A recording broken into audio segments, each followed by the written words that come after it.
ನಾವು ಓಂಕಾರದ ಬಗ್ಗೆ, ಜಪದ ಬಗ್ಗೆ, ಜಪಕ್ಕೆ ಪ್ರಶಸ್ತವಾದಂಥ ಸ್ಪಿರಿಚುವಲ್ ವೈಬ್ರೇಷನ್, ಆಧ್ಯಾತ್ಮಿಕ ಸ್ಪಂದನ ಇರತಕ್ಕಂಥ ಹಿಮಾಲಯದ ಬಗ್ಗೆ ಸಾಕಷ್ಟು ತಿಳಿದೆವು. ಮುಂದೆ ಹಿಮಾಲಯದ ಉಲ್ಲೇಖ ಬಂದಾಗ ಬೆಟ್ಟ ಆದ್ಮೇಲೆ ನಮಗೆ ಸಹಜ ಬೆಟ್ಟದಲ್ಲಿ ಮರಗಳು, ಸ್ಥಾವರದ ಪ್ರಶ್ನೆ ಬಂದ. ಸ್ಥಾವರದಲ್ಲಿ ನಿರ್ಜೀವವಾದ ಸ್ಥಾವರ ಮತ್ತು ಸಜೀವವಾದ ಸ್ಥಾವರ ಅಂತ ಎರಡು ಥರ. ನಿರ್ಜೀವವಾದ ಸ್ಥಾವರ ಅಂದ್ರೆ ಬೆಟ್ಟ, ಕಲ್ಲು. ಅದರ ಭಗವದ್ಗೀತೆ ಯಾವುದೇ ಒಂದು ನಿರ್ಜೀವ ವಸ್ತುವನ್ನು ಹೇಳುವುದಿಲ್ಲ. ಭಗವದ್ಗೀತೆ ಅಂತಲ್ಲ, ಎಲ್ಲ ಅಧ್ಯಾತ್ಮ ಗ್ರಂಥಗಳು ಹಾಗೆ. ಹಿಮಾಲಯ ಅಂದ್ರೆ ಹಿಮಾಲಯ ಪರ್ವತ, ಕಲ್ಲು ಮುಳ್ಳು, ಹಿಮ ಅಷ್ಟೇ ಅಲ್ಲ, ಹಿಮಾಲಯ ಪರ್ವತದ ಅಭಿಮಾನಿ ದೇವತೆಯನ್ನು ಉಲ್ಲೇಖ ಮಾಡುತ್ತೆ. ಹಾಗಾಗಿ ಬರೀ ಜಡವನ್ನು ಉಲ್ಲೇಖ ಮಾಡುವುದೇ ಇಲ್ಲ ಯಾವ ಶಾಸ್ತ್ರವು. ಹಿಮಾಲಯ ಅಂದ್ರೆ ಹಿಮಾಲಯ ಪರ್ವತದ ದೇವತೆ ಮತ್ತು ಆ ದೇವತೆಯಿಂದ ಅಧಿಷ್ಠಿತವಾಗಿರ್ತಕ್ಕಂಥ ಜಡ ಪರ್ವತ. ಅಂತೂ ಜಡವು ಅಲ್ಲಿ ಇದೆ. ಎಂಥದ್ದು? ಸ್ಥಾವರದಲ್ಲಿ ಜಡ ಮತ್ತು ಚೇತನ ಅಂತ ಎರಡು ವಿಧ. ಹಿಮಾಲಯ ಪರ್ವತ ಅನ್ನೋದು ಸ್ಥಾವರದಲ್ಲಿ ಜಡವಾದ, ಚೇತನವೂ ಇದೆ ಸ್ಥಾವರ, ಜಂಗಮ ಸ್ಥಾವರ ಅಂತೇವೆ ನಾವು. ಅದು ಸ್ಥಾವರ ಅಂದ್ರೆ ಮರಗಳು, ಅವು ಚಲಿಸ್ತವೆ. ಯಾಕೆಂದ್ರೆ ವರ್ಟಿಕಲ್ ಆಗಿ ಚಲಿಸ್ತವೆ, ಹೊರಿಸಾಂಟಲ್ ಆಗಿ ಚಲಿಸುವುದು. ಆದ್ರಿಂದ ಚಲನೆ ಇಲ್ಲ, ಇದ್ದಲ್ಲೇ ಇರುವಂಥವುಗಳಾದ್ದರಿಂದ ಅದರ ಜೀವ ಇದೆ. ಅವುಗಳಿಗೆ ಚೇತನಗಳು, ಪ್ಲಾಂಟ್ಸ್ ಹ್ಯಾವ್ ಲೈಫ್, ಅವು ಚೇತನಗಳು, ಅವುಗಳಿಗೆ ಜೀವ ಇದೆ. ಆದರೆ ಚಲಿಸುವುದಿಲ್ಲ ನಮ್ಮಂತೆ. ಒಂದು ಊರಿಂದ ಒಂದು ಊರಿಗೆ, ಒಂದು ಕಡೆಯಿಂದ ಒಂದು ಕಡೆಗೆ ಹೋಗಲಾರು, ಇದ್ದಲ್ಲೇ ಬೆಳೀತವೆ ಅಷ್ಟೇ. ಹಾಗಾಗಿ ಸ್ಥಾವರದ ಉಲ್ಲೇಖ ಬಂದಾಗ ಸ್ಥಾವರದ ಚೇತನ, ಬೆಟ್ಟದ ಉಲ್ಲೇಖ ಬಂದಾಗ ಬೆಟ್ಟದಲ್ಲಿ ಇರತಕ್ಕಂಥ ಮರಗಳ ಉಲ್ಲೇಖ. ನೆಕ್ಸ್ಟ್ ಬರುವಂತಹದ್ದು ವೃಕ್ಷಗಳು. ಆದ್ದರಿಂದ ಕೃಷ್ಣ ಸ್ಥಾವರದಲ್ಲಿ ಚೇತನವಾಗಿರತಕ್ಕಂಥ ಮರಗಳ ಉಲ್ಲೇಖ ತಗೊಳ್ತಾನೆ. ಅಶ್ವತ್ಥ ಸರ್ವವೃಕ್ಷಾಣ, ಮರಗಳಲ್ಲಿ ನಾನು ಅಶ್ವತ್ಥ ಮರ. ಭಾರಿ ವಿಚಿತ್ರ. ಯಾಕೆಂದ್ರೆ ಯಾತಕ್ಕೂ ಉಪಯೋಗ ಇಲ್ಲದ ಮರ ಅಂದ್ರೆ ಅಶ್ವತ್ಥ ಮರ. ಭಗವಂತ ಅದಕ್ಕೆ ಮಹತ್ವ ಕೊಡದೇ ಇರ್ತಿದ್ರೆ ನಮಗೇನೂ ಗೊತ್ತಾಗ್ತಿರ್ಲಿಲ್ಲ ಅದಕ್ಕೆ ಮಹತ್ವ. ಯಾಕಂದ್ರೆ ಅದ್ರಲ್ಲಿ ಹಣ್ಣಿಲ್ಲ, ತಿನ್ನುವ ಹಣ್ಣು ಕೊಡೋಲ್ಲ. ಅದನ್ನ ಕಟ್ಟಿಗೆ ಮಾಡಿ ನಿಮಗೆ ಅಡಿಗೆ ಮಾಡ್ಲಿಕ್ಕೆ ಅಥವಾ ಅದನ್ನ ಮನೆ ಮಾಡಿಗೆ ಪಕ್ಕ ರಿಪು ಮಾಡ್ಲಿಕ್ಕೆ ಬರೋಲ್ಲ. ಮಹಾ ಕ್ಲಿಷ್ಟವಾದ ಮರ. ಆಮೇಲೆ ಇನ್ಯಾವುದಕ್ಕೆ ಕಟ್ಟಿಗೆ ಮಾಡ್ಲಿಕ್ಕೆ ಉಪಯೋಗ ಇಲ್ಲ. ಆಮೇಲೆ ಅದು ಹಣ್ಣು ಹಂಪಲು ಇಲ್ಲ, ಆಯ್ತಲ್ಲ. ಆ ಮರ ಎಲ್ಲಿ ಆದ್ರೂ ಬೆಳೆದರೆ ಅದರಿಂದ ಸುತ್ತಮುತ್ತ ಸುಮಾರು ಒಂದು 100-200 ಕನಿಷ್ಠ ಒಂದು 200 ಅಡಿ 300 ಅಡಿ ದೂರದವರೆಗೆ ಏನು ಕಟ್ಟಡ ಕಟ್ಟಿದ್ರು ಅದರ ಪಂಚಾಂಗ ಸಮೇತ ಕಿತ್ತಾಗುತ್ತೆ. ಅಷ್ಟು ಬೇರಿನ ಕಾಟ. ಹಾಗಾಗಿ ಉಪಯೋಗ ಇಲ್ಲದ ಮತ್ತು ಉಪದ್ರವ ಇರುವ ಒಂದು ಮರ ಸಾಮಾನ್ಯ ಜನರ ದೃಷ್ಟಿಯಲ್ಲಿ ಅಶ್ವತ್ಥ. ಯಾವ ಉಪಯೋಗವೂ ಇಲ್ಲ ಅದರಿಂದ, ಹಣ್ಣು ಗಿಣ್ಣು ಏನೂ ಕೊಡೋಲ್ಲ. ಇನ್ನು ಅಷ್ಟೇ ಅಲ್ಲ, ಬೇರೆ ಮರಗಳು ನಾವು ಅದನ್ನ ತಂದು ನಟ್ಟು ಗೊಬ್ಬರ ಹಾಕಿ ನೀರು ಹಾಕಿ ಏನೇನೋ ಒದ್ದಾಡಬೇಕು. ಇದೇನಿದೆ, ನಿಮ್ಮ ಮನೆ ಕಿಟಕಿ ಎಡೆಯಲ್ಲೇ ಬೆಳೆದು ಬಿಡುತ್ತೆ. ಗೋಡೆ ಬಾಗಾರದಲ್ಲೂ ಗೋಡೆಯಲ್ಲಿ, ಕಿಟಕಿ ಎಡೆಯಲ್ಲಿ, ಕಾಂಕ್ರೀಟ್ ಸ್ಲ್ಯಾಬಿನ ಮೇಲೆ ಎಲ್ಲಿ ಬೇಕಂದ್ರೆ ಅಲ್ಲಿ ಸ್ವತ್ತು ಬೆಳೆದು ಬಿಡುತ್ತೆ. ಅದ್ರ ಅಷ್ಟು ಕಾಟ ಕೊಡುವಂತಹ ಒಂದು ಮರ ಅಂತ ಸಾಮಾನ್ಯ ಜನರಿಗಿರುವ ಕಲ್ಪನೆ. ಕೃಷ್ಣ ಹೇಳ್ತಾನೆ, ವೃಕ್ಷಗಳ ಸಮುದಾಯದಲ್ಲಿ ಶ್ರೇಷ್ಠವಾದ ವೃಕ್ಷ ಅಶ್ವತ್ಥ. ಇದು ಯಾಕೆ ಅನ್ನೋದು ಕೃಷ್ಣ ಹೇಳದೇ ಇದ್ರೆ ಯಾರಿಗೂ ತಿಳಿತಿರ್ಲಿಲ್ಲ. ಕೃಷ್ಣ ಹೇಳಿದ ಮೇಲೂ ತಿಳಿಯಲಿಲ್ಲ ಬಹಳ ಜನರಿಗೆ. ಕೃಷ್ಣ ಹೇಳಿದ್ದೆಲ್ಲ ತಿಳಿದಿದ್ರೆ ಜಗತ್ತು ಹೀಗಿರ್ತಿತ್ತ. ಈಗ ಕೃಷ್ಣ ಹೇಳಿದ್ರು ಸುಲಭ ತಿಳಿಯೋಲ್ಲ. ಅಶ್ವತ್ಥ ಅನ್ನೋದು ಅದೊಂದು ವೀಡಿನ ಜಾತಿಗೆ ಸೇರಿಬಿಟ್ಟಿದೆ ಇವತ್ತು ಕೂಡ. ಅದು ಯಾರು ಮನೆ ತೋಟದಲ್ಲಿ ನಡೋಲ್ಲ. ಬಹಳ ಅಂದ್ರೆ ಅಶ್ವತ್ಥ ಮರ ನಟ್ರೆ ಪುಣ್ಯ ಅಂತ ಎಲ್ಲ ದೂರದಲ್ಲಿ ನಡ್ತಾರೆ. ಆಮೇಲೆ ಅದಕ್ಕೇನೋ ಇನ್ನೊಂದು ಯಾವುದೋ ಒಂದು ಮರದ ಒಟ್ಟಿಗೆ ಮದುವೆ ಮಾಡಿ ಏನೋ ಮಹಾಪುಣ್ಯ ಕಾರ್ಯ ಮಾಡಿದೆವು, ಏನು ಸ್ವರ್ಗದಲ್ಲಿ ಟಿಕೆಟ್ ರಿಸರ್ವೇಶನ್ ಆಯ್ತು ಅಂತ ತಿಳ್ಕೊಂಡು ಬದುಕುತ್ತಾರೆ ಕೆಲವು ಪ್ರಾಣಿಗಳು. ಅಷ್ಟೇ ಹೊರತು ಅದಕ್ಕಿಂತ ಹೆಚ್ಚು ಏನೂ ಅಶ್ವತ್ಥದ ಮಹತ್ವ ಗೊತ್ತಿಲ್ಲ. ಕೃಷ್ಣ ಹೇಳ್ತಾನೆ ಮರಗಳಲ್ಲೇ ಅತ್ಯಂತ ಶ್ರೇಷ್ಠವಾದ ಮರ ಅಂತ. ಈ ಚಿತ್ರ ನೋಡಿ. ಆದ್ದರಿಂದಲೇ ಹಿಂದೆ ಯಜ್ಞಯಾಗಗಳಲ್ಲಿ ಮಾತ್ರ ಅಶ್ವತ್ಥದ ವಿಶಿಷ್ಟ ಉಪಯೋಗವನ್ನು ನಾವು ನೋಡ್ತೇವೆ. ಅಶ್ವತ್ಥದ ಸಮಿತಿ. ಆಮೇಲೆ ಅಗ್ನಿಮಥನ ಮಾಡಲಿಕ್ಕೆ ಅರಣಿ ಕಾಷ್ಠ, ಶಮಿ ಮತ್ತು ಅರಣಿ. ಹಿಂದೆ ಮಥನ ಮಾಡಿ, ಅರಣಿ ಅಂದರೆ ಅರಳಿ ಮರ, ಅಶ್ವತ್ಥದ ಪೀಸು ಮತ್ತು ಶಮಿ ಮತ್ತು ಅಶ್ವತ್ಥದಿಂದ ಅದನ್ನ ಮಥನ ಮಾಡಿ ಬೆಂಕಿಯನ್ನು ಕಿಡಿ ಸೃಷ್ಟಿ ಮಾಡಿ ಅಗ್ನಿ ಸೃಷ್ಟಿ ಮಾಡ್ತಿದ್ರು. ಯಾವಾಗಲೂ ಇವಾಗ ಅದೇ ಮೆಥಡು, ಬೆಂಕಿ ಪೆಟ್ಟಿಗೆ ಮಾಡಿದ್ದು ಅದೇ ಮೆಥಡ್. ಮ್ಯಾಚ್ ಬಾಕ್ಸ್ ಮಾಡುವುದು, ಅದರಲ್ಲಿ ಒಂದು ಮರದ ಪೀಸ್ ಇರುತ್ತೆ, ಕಡ್ಡಿ ಒಂದು ಮರದ ಪೀಸ್, ಅದನ್ನ ರಬ್ಬು ಮಾಡಿ ಅದಕ್ಕೆ ಬೇಗ ಬೆಂಕಿ ಹಚ್ಚಿಕೊಳ್ಳಿಕ್ಕೆ ಒಂದಿಷ್ಟು ಗಂಧಕ ಹಚ್ಚಿದ್ದಾರೆ. ಅಂತೂ ಇದು ರಬ್ಬು ಮಾಡಿದ್ರಿಂದ ಬೆಂಕಿ ಹುಟ್ಟುವುದು ಅರಣಿ ಕಾಷ್ಠ ಮಥನವನ್ನು ನೋಡಿಯೇ ಬೆಂಕಿ ಪೆಟ್ಟಿಗೆ ಮಾಡಿದ್ರು. ಹಾಗಾಗಿ ಆ ಬೆಂಕಿ ಸೃಷ್ಟಿ ಮಾಡಲಿಕ್ಕೆ ಕಾಷ್ಠವಾಗಿ ಅರಣಿಯನ್ನು ಉಪಯೋಗಿಸ್ತಿದ್ರು. ಆಮೇಲೆ ಆ ಯಜ್ಞದಲ್ಲಿ ಆಹುತಿ ಕೊಡ್ಲಿಕ್ಕೆ ಅರಣಿಯ ಸಮಿಧಿಯನ್ನು ಉಪಯೋಗಿಸ್ತಿದ್ರು. ಅದೇ ಅರಳಿ ಅಷ್ಟೇ ಉಪಯೋಗ. ಆದರೆ ಹಿಂದಿನವರು ಈ 3 ಮರಗಳಿಗೆ ಅದನ್ನ ಬಹಳ ಮಹತ್ವದ ಮರಗಳು ಅಂತ ಹೇಳ್ತಿದ್ರು. 3: ಆಲ, ಅತ್ತಿ, ಅರಳಿ. ನೆಗ್ರೋಧ, ಉದುಂಬರ, ಅಶ್ವತ್ಥ. ವಿಷ್ಣು ಸಹಸ್ರನಾಮದಲ್ಲಿ ಭಗವಂತನ ಹೆಸರಿನಲ್ಲಿ ಬಂದದ್ದು. ನೆಗ್ರೋಧೋ ಉದುಂಬರೋ ಅಶ್ವತ್ಥ. ನೆಗ್ರೋಧ ಆಲ, ಉದುಂಬರ ಅತ್ತಿ, ಅಶ್ವತ್ಥ ಅರಳಿ. ಆಲ, ಅತ್ತಿ, ಅರಳಿ ಈ 3 ಮರಗಳಿಗೆ ಬಹಳ ಮಹತ್ವ ಕೊಟ್ಟರು ಹಿಂದಿನವರು. ಅದು ಭಗವಂತನ ಹೆಸರಾಗಿ ಹೋಯಿತು. ಒಂದ್ಸರ್ತಿ ಒಂದು ವಿಚಿತ್ರ ನಡೆಯಿತು. ನಾನು ಧಾರವಾಡಕ್ಕೆ ಹೋಗಿದ್ದೆ. ಧಾರವಾಡಕ್ಕೆ ಹೋಗಿದ್ದಾಗ ಅವೇನು ಪಾಪ ಬೇಂದ್ರೆಯವರು ಕರೆದಿದ್ರು. ಅವ್ರ ಮನೆಗೆ ಹೋದೆ. ಬೇಂದ್ರೆಯವರು ಹೇಳಿದ್ರು, ಆಚಾರ್ಯರೇ, ನಮ್ಮ ತೋಟದಲ್ಲಿ ಭಗವಂತ ಬಂದಿದ್ದಾನೆ. ಏನೋ ಕವಿಗಳಿಗೆ ಏನೇನೋ ಕಾಣುತ್ತೆ, ಇಲ್ಲದ್ದೆಲ್ಲ ಕಾಣುತ್ತೆ, ಹಾಗೆ ಏನೋ ಕಂಡಿದೆ. ನಮ್ಮ ತೋಟಕ್ಕೆ ಭಗವಂತ ಬಂದಿದ್ದಾನೆ. ಅವರಿಗೆ ವಿಷ್ಣು ಸಹಸ್ರನಾಮ ಅಂದರೆ ಬಹಳ ಪ್ರಿಯವಾದ ಮಂತ್ರ. ಹಾಗಾಗಿ ಅವರಿಗೆ ಒಂಥರ ಭಾವುಕರಾಗಿಬಿಟ್ಟಿದ್ದಾರೆ. ನಮ್ಮ ತೋಟಕ್ಕೆ ಭಗವಂತ ಬಂದಿದ್ದಾನೆ. ಹೌದಾ, ತೋರಿಸ್ತೇನೆ ಬನ್ನಿ. ಆಯ್ತು, ಭಾವನ ಹೋದೆ. ಅವರು ನಾವು ಪಟ್ಟಿಗೆ ತೋಟಕ್ಕೆ ಹೋದೆವು. ತೋಟಕ್ಕೆ ಹೋದರೆ ನಿಜವಾಗಿ ಅವರು ಹೇಳಿದ ವಿಷಯ ಹೌದು. ಏನಾಗಿದೆ ಅಂದ್ರೆ, ಒಂದು ಪುಟ್ಟ ತೋಟದಲ್ಲಿ ಅವರು ನಡೆದೇ ತನ್ನಷ್ಟಕ್ಕೆ 3 ಗಿಡ ಬೆಳೆದಿದೆ ಸಾಲಾಗಿ. ನೆಗ್ರೋಧ, ಉದುಂಬರ, ಅಶ್ವತ್ಥ. ನೋಡಿ, ವಿಷ್ಣು ಸಹಸ್ರನಾಮ ಪ್ರತಿಪಾದನಾದ ಭಗವಂತ ನಮ್ಮ ತೋಟದಲ್ಲಿ ಬಂದಿದ್ದಾನೆ. ನಾನು ನಟ್ಟದ್ದಲ್ಲ. ಎಷ್ಟು ಸಂತೋಷ ಪಟ್ಟರು. ಅದನ್ನ ನೋಡಿ ನನಗೂ ಸಂತೋಷ ಆಯ್ತು. ಅದನ್ನ ನೋಡಿ ಸಂತೋಷ ಪಡೋ ಭಾಗ್ಯ ಎಷ್ಟು ಜನರಿಗಿದೆ. ಏನೋ ಕಳೆ ಗಿಡ ಬೆಳೆದಿದೆ, ಅದೇನು ದೊಡ್ಡ ಸಂಗತಿ ಅಂತ. ಅದನ್ನ ಅರ್ಥ ಬೇಂದ್ರೆಯವರಿಗೆ ಆಯ್ತು. ಯಾಕೆಂದ್ರೆ ಅವ್ರು ನಿತ್ಯ ವಿಷ್ಣು ಸಹಸ್ರನಾಮ ಪಾರಾಯಣ ಮಾಡುವವರು. ನಮ್ಮ ತೋಟದಲ್ಲಿ ಭಗವಂತ 3 ರೂಪದಿಂದ ಬಂದಿದ್ದಾರೆ ನೋಡಿ. ಇಲ್ಲಿ ನೆಗ್ರೋಧವಾಗಿ, ಇಲ್ಲಿ ಉದುಂಬರವಾಗಿ, ಇಲ್ಲಿ ಅಶ್ವತ್ಥವಾಗಿ. ನಾನು ನಟ್ಟದ್ದಲ್ಲ ಆಚಾರ್ಯ, ತನ್ನಷ್ಟಕ್ಕೆ ಭಗವಂತ ಮೂಡಿ ಬಂದ. ಇದು ಭಾವುಕತೆ ಇದ್ದವರಿಗೆ ಮಾತ್ರ ಇಂಥ ಸಂಗತಿಗಳು ಹೊಳಿತ. ಅದರಲ್ಲಿ ಇಲ್ಲಿ ವಿಶೇಷವಾಗಿ ನಮಗೆ ಬೇಕಾಗಿರೋದು ನೆಗ್ರೋಧ, ಉದುಂಬರ, ಅಶ್ವತ್ಥದಲ್ಲಿ ಶಿಖರಪ್ರಾಯವಾದ ಅಶ್ವತ್ಥ. ಅಲ್ಲಿಯೋ ನೆಗ್ರೋಧೋ ಉದುಂಬರೋ ಅಶ್ವತ್ಥ. ಕೊನೆಗೆ ಹೇಳಿದ್ದು ಉದುಂಬರ, ನೆಗ್ರೋಧ ಆದ್ಮೇಲೆ ಕೊನೆಗೆ ಅಶ್ವತ್ಥ ಅನ್ನೋದು ಶಿಖರಪ್ರಾಯ. ಹಿಂದೆ ಅದನ್ನ ಸಮಿಧಿಯಾಗಿ ಬಳಸ್ತಿತ್ತು. ಸಮಿಧಿಯಾಗಿ ಬಳಸಿ ಆ ಅಗ್ನಿಯಲ್ಲಿ ಒಂದು ಶಕ್ತಿ ನಿಷ್ಪತ್ತಿ. ಅದನ್ನ ಏನಾಯ್ತು ಈಗ, ನೀವು ಅಶ್ವತ್ಥದ ಸಮಿಧೆಯನ್ನು ಕಾಷ್ಠವಾಗಿ ಅಗ್ನಿಗೆ ಹಾಕಿದರೆ ಅದರಿಂದ ಉರಿದು ಬರುವ ಫ್ಲೇಮ್ ಉಂಟಲ್ಲ, ಅದರಲ್ಲಿ ಒಂದು ಎನರ್ಜಿ ಕ್ರಿಯೇಟ್ ಆಗತ್ತೆ. ಇದು ಹಿಂದಿನವರು ಕಂಡುಕೊಂಡ ಸತ್ಯ. ಎನರ್ಜಿ ಯಾವಾಗಲೂ ನಮಗೆ ಎನರ್ಜಿ ಅನ್ನೋದು ಕಲರ್ನ ರೂಪದಲ್ಲಿ ನಮ್ಮ ಕಣ್ಣಿಗೆ ಕಾಣಿಸಿ. ಇವಾಗ ನಿಮ್ಮ ಮನೆಯ ತೋಟದಲ್ಲಿ ಕ್ರೋಟನ್ ಗಿಡ ನಟ್ರಿ. ಆ ಕ್ರೋಟನ್ ಗಿಡ ನಟ್ರೆ ಅದು ಸೂರ್ಯಪ್ರಕಾಶ ಬೀಳುವಲ್ಲಿ ನಟ್ರಿ, ಬಣ್ಣ ಬಣ್ಣದ ಎಲೆ ಮೂಡುತ್ತೆ.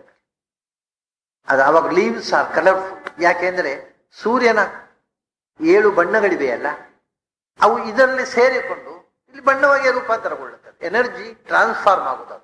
ಅದು ಎನರ್ಜಿ ಎಲೆಗಳು ಹೀರಿಕೊಂಡಾಗ ಆ ಎನರ್ಜಿಯನ್ನ ಅವುಗಳಲ್ಲಿ ಬಣ್ಣಗಳು ಮೂಡ್ತವೆ. ಅದೇ ನೀವು ನಿಮ್ಮ ಮನೆಯೊಳಗೆ ಕ್ಲೋಸ್ಡ್ ಸೂರ್ಯಪ್ರಕಾಶ ಬೀಳದಲ್ಲಿ ಅದೇ ಗಿಡ ನಡ್ರಿ, ಏನಿಲ್ಲ, ಬರೀ ಹಸಿರು, ಬಣ್ಣವೇ ಬರೋದು. ಕ್ರೋಟನ್ ನಲ್ಲಿ ಬಣ್ಣ ಇಲ್ಲದ ಕ್ರೋಟನ್ ಗಿಡ ಆಗಬೇಕಾದ್ರೆ ಮನೆ ಒಳಗಿಟ್ರೆ ಬಣ್ಣ ಹುಟ್ಟೋದು. ಹಾಗಾದ್ರೆ ಸೂರ್ಯನ ಪ್ರಕಾಶದಿಂದ ಆ ಎನರ್ಜಿಯನ್ನ ಅದು ತಾನು ಸ್ವೀಕಾರ ಮಾಡಿ ಅದು ಮತ್ತೆ ಆ ಬಣ್ಣಗಳನ್ನು ತನ್ನ ಎಲೆಗಳಲ್ಲಿ ಮೂಡಿಸುತ್ತೆ. ಸೊ ಎನರ್ಜಿಯನ್ನು, ಬಣ್ಣಗಳು ಎನರ್ಜಿಯನ್ನ ರೆಪ್ರೆಸೆಂಟ್ ಮಾಡ್ತವೆ. ಅದೇ ಬಣ್ಣಗಳು ಅಗ್ನಿಯಲ್ಲೂ ಉಂಟು ನೋಡಿ. ಅಗ್ನಿಯಲ್ಲೂ there are 7 flames, there are 7 colors in the flames of fire. ಬೆಂಕಿಯಲ್ಲಿ 7 ಬಣ್ಣದ ಫ್ಲೇಮ್ಸ್ ಅನ್ನು ಇಂದಿನ ಕೂಡ ಕಾಳಿ, ಕರಾಳಿ ಚ ಮನೋಜವಾಚ ಸುಲೋಹಿತ ಆಯಾಚ ಸುಧೂಮ್ರವರ್ಣ.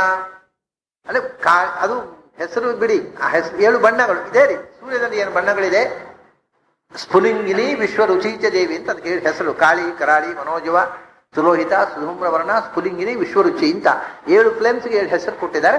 ಬೇರೆ ಹೆಸರುಗಳು ಇವೆ. ಇದು ಒಂದು ಉಪನಿಷತ್ತಲ್ಲಿ ಬಂದದ್ದು. ಬೇರೆ 7 ಹೆಸರು, ಬೇರೆ ಬೇರೆ ಹೆಸರುಗಳು ಕೊಟ್ಟಿದ್ದಾರೆ. ಅವು ಎಲ್ಲವೂ ಬಣ್ಣಗಳ ಭೇದದಿಂದ ಬಂದ ಹೆಸರು. So there are 7 colours in the flames of fire. So ಅದು ಏನದು? ಅದು ಎನರ್ಜಿ. ಎನರ್ಜಿ ಅಲ್ಲಿ ಒಂದೊಂದು ಫ್ಲೇಮ್ಸ್ ಅನ್ನು ನೀವು ಅಬ್ಸರ್ವ್ ಮಾಡ್ತಾ ಇದ್ರೆ ಕೆಂಪು ಇರ್ತದೆ, ಆರೆಂಜ್, ನೀಲವಾದ ಕಲರು, ಹಸಿರು ಕಲರು. ಬೆಂಕಿಯ ಫ್ಲೇಮ್ಸ್ ನಲ್ಲಿ ಬಣ್ಣಗಳನ್ನು ನೋಡ್ತಾ ಇದ್ರೆ ಆನಂದವಾಗಿ ಅದನ್ನು ಅಬ್ಸರ್ವ್ ಮಾಡ್ಬೋದು. ಹಿಂದಿನವರು ಯಾಗ ಮಾಡುವಾಗ ಮೊದಲು ಆ ಬಣ್ಣಗಳನ್ನು ಅಬ್ಸರ್ವ್ ಮಾಡ್ತಿದ್ರು. ಸುಮ್ಮನೆ ಭೂ ಸ್ವಾಹ ಅಗ್ನೇದನ್ನಮಮ, ಭುವ ಸ್ವಾಹ ವಾಯುವೇದನ್ನಮಮ, ಸುವಸ್ವಾಹ ಸೂರ್ಯಾಯೇದನ್ನಮಮ, ಭೂರ್ಭುವ ಸುವಸ್ವಾಹ ಪ್ರಜಾಪತಯ ಇದನ್ನಮಮ. 4 ಸರ್ತಿ ತುಪ್ಪ ಅದು ಕಡೆ ಭರ್ರ ಅಂತ ಹಿಡ್ಕೊಳ್ಳೋದು. ಹಿಡ್ಕೊಂಡು ಫ್ಲೇಮ್ಸ್ ಕೊಡೋದು. ಆ ಫ್ಲೇಮ್ಸ್ ಅನ್ನು ನೋಡ್ತಾ ಕೊಡೋದು. ಇದು ಯಜ್ಞ. ಫ್ಲೇಮ್ಸ್ ಅನ್ನು ನೋಡ್ತಾ ಕೊಡೋದು. ನೀವು ನೋಡ್ತಾ ಇದ್ರೆ ಅದು ಭಗ ಭಗ ಉರಿಬೇಕು. ಆ ತುಪ್ಪ ಹಾಕಿದ್ರೆ ಉರಿದಾಗ ಒಳ್ಳೆ ಕಾಷ್ಟ, ಒಣಗಿದ ಕಟ್ಟಿಗೆ ತುಪ್ಪ ಬಿದ್ದು ಅದು ಉರಿಯುವಾಗ ನೀವು ಅಬ್ಸರ್ವ್ ಮಾಡಿ, ಒಂದೊಂದು ಫ್ಲೇಮ್ ನಲ್ಲಿ ಒಂದೊಂದು ಕಲರ್ ಕಾಣಲು ಶುರುವಾಗುತ್ತೆ. ರೆಡ್ ಫ್ಲೇಮ್ಸ್ ಇರ್ತವೆ, green flames, violet flames, orange flames, yellow flames ಎಲ್ಲ ಆ ಇಂಡಿಗೋ, ಎಲ್ಲಾ ಕಲರ್ಗಳು, 7 ಬಣ್ಣಗಳು ಕೂಡ ಬೆಂಕಿಯಲ್ಲಿ ಕಾಣ್ತವೆ. ಬೆಂಕಿಯಲ್ಲಿ ಯಾವಾಗ ನೀವು 7 ಲೀಲಾಯಮಾನ ಇತಿ ಸಪ್ತಜಿಹ್ವಾಹ 7 ಕಲರುಗಳನ್ನ ಕಂಡಿರೋ ಆಮೇಲೆ ಯಜ್ಞ ಶುರು ಮಾಡಿ. ಮೊದಲೇ ಹೊಗೆ ಆಡುವಾಗ ಆಹುತಿ ಕೊಡುವುದಲ್ಲ. ಮತ್ತು ಸೂರ್ಯೋದಯ ಆಗದೆ ಆಹುತಿ ಕೊಡಬೇಡಿ. ಯಾಕೆಂದ್ರೆ ಈ 7 ಕಲರ್ನಲ್ಲಿ ಇರತಕ್ಕಂಥ ಎನರ್ಜಿ ಅದು ಇಲ್ಲಿಂದ ಟ್ರಾನ್ಸ್ಫಾರ್ಮ್ ಆಗಿ ಸೂರ್ಯನ ಎನರ್ಜಿಯಲ್ಲಿ ಸಂಕ್ರಾಂತ ಆಗಬೇಕು, ಅಟ್ಮಾಸ್ಫಿಯರ್ಗೆ ಸೇರ್ಬೇಕು. ಸೇರ್ಬೇಕಾಗಿದ್ದರೆ ಸೂರ್ಯನ ಕಿರಣಗಳು ಭೂಮಿಗೆ ಬಿದ್ದಿರ್ಬೇಕು. ಸೊ ಈ ಅಗ್ನಿಯ ಜ್ವಾಲೆಯಲ್ಲಿದ್ದ 7 ಕಲರ್ಗಳ ಎನರ್ಜಿ ಸೂರ್ಯನ ಕಿರಣಕ್ಕೆ ಸಂಕ್ರಾಂತ ಆಗಿ, ಅದು ಸಂಕ್ರಾಂತ ಆಗಿದ್ದಕ್ಕೆ ಹೆಲ್ಪ್ ಮಾಡತಕ್ಕಂಥದ್ದು ಎನರ್ಜಿಯನ್ನ ಆ ಫ್ಲೇಮ್ಸ್ ನಲ್ಲಿ ತುಂಬುವಂತಹ ಸಾಧನಗಳಲ್ಲಿ ಅಶ್ವತ್ಥದ ಸಮಿಧೆ ಒಂದು. ಎಷ್ಟು ಹಿಂದಿನವರು ಆಳವಾದ ಚಿಂತನೆ ಮಾಡಿದ್ದಾರೆ ಅಂತ. ಇವಾಗ ಅದೇನೆಲ್ಲ ಮೂಢನಂಬಿಕೆ ಅಂತ ಹೇಳೋದು ಸುಲಭ. ಏನ್ ಸಂಶೋಧನೆ ಮಾಡಿ ಹೇಳೋದು? ಅಶ್ವತ್ಥದ ಸಮಿತಿ ಹಾಕಿದ ಎನರ್ಜಿ ಕ್ರಿಯೇಟ್ ಆಗುದಿಲ್ಲ ಅನ್ನೋದಕ್ಕೆ ಸಂಶೋಧನೆ ಮಾಡಿದ್ದೇವೆ ನಾವು. ಅವ್ರ ಇಗ್ನೋರೆನ್ಸ್ ಇಸ್ ಅವರ್ ಪ್ರೂಫ್. ಅದೇನಾಗೋದಿಲ್ಲ, ಯಾಕೆ ನನ್ಗೆ ಗೊತ್ತಿಲ್ಲ ಅದರಿಂದ ಅಷ್ಟೇ. ಸೊ ಹಿಂದಿನ ಚಿಂತನೆ ಬಹಳ ವಿಚಿತ್ರ ಅದು. ಹಾಗಾಗಿ ಅಶ್ವತ್ಥಕ್ಕೆ ಅದು ಇಡೀ ಯಜ್ಞದಲ್ಲಿ ಅಗ್ನಿಯಲ್ಲಿ ಇರತಕ್ಕಂಥ ಎನರ್ಜಿ ಏನಿದೆ ಅದನ್ನ ಸೂರ್ಯಕಿರಣಗಳಿಗೆ ಸಂಕ್ರಾಂತ ಮಾಡಿ ವಾತಾವರಣಕ್ಕೆ ಅದನ್ನ ಇಡೀ ವಾತಾವರಣದಲ್ಲಿ ಅದರ ಇಫೆಕ್ಟ್ ಬರುವಂತೆ ಮಾಡುತ್ತೆ. ಇದು ಒಂದು ವೈಶಿಷ್ಟ್ಯ. ಇದನ್ನು ನಮಗೆ ಗೊತ್ತಿರೋದು ಕೃಷ್ಣ ಅದಕ್ಕೆ ಅಶ್ವತ್ಥ ಅಂದ. ಅದೇ ಅದರ ಬದಲು ಸುಮ್ಮನೆ ಇನ್ಯಾವುದೋ ಇರುತ್ತಲ್ಲ, ಇಲ್ಲಿ ಈಗ ಫಾರಿನ್ ನಿಂದ ತಂದ ಮರಗಳಿದ್ದಾವೆ ಕೆಲವು, ಗೇರು ಬೀಜ, ಆಮೇಲೆ ಕ್ಯಾಶ್ಯುವರಿನಾ ಟ್ರೀ, ಕ್ಯಾಶನಟ್ ಟ್ರೀ, ಅವೆಲ್ಲ ಇಂಡಿಯನ್ ಟ್ರೀಸ್ ಅಲ್ಲ. ಕ್ಯಾಶ್ಯುವರಿನಾ ತಂದು ಹಾಕಿದರೆ ಏನಾಗೋದಿಲ್ಲ, ಯಾವ ಎನರ್ಜಿಯೂ ಕ್ರಿಯೇಟ್ ಆಗುದಿಲ್ಲ. ಕ್ಯಾಶ್ಯುವರಿನಾ ಟ್ರೀ ಅದು ಇರಲೇ ಇಲ್ಲ ನಮ್ಮ ದೇಶದಲ್ಲಿ ಮೊದಲು. ಆದರೆ ನಮ್ಮ ಸಿನಿಮಾದವರಿಗೆ ಅದು ಗೊತ್ತಿಲ್ಲ. ವಾಲ್ಮೀಕಿ ಆಶ್ರಮದಲ್ಲಿ ರಾಮಾಯಣದ ಕಥೆ ತ್ರೇತಾಯುಗದಲ್ಲಿ ಕ್ಯಾಶ್ಯುವರಿನಾ ಟ್ರೀಸ್ ಮಧ್ಯೆಯಲ್ಲಿ ವಾಲ್ಮೀಕಿ ಆಶ್ರಮ ಇರುತ್ತೆ.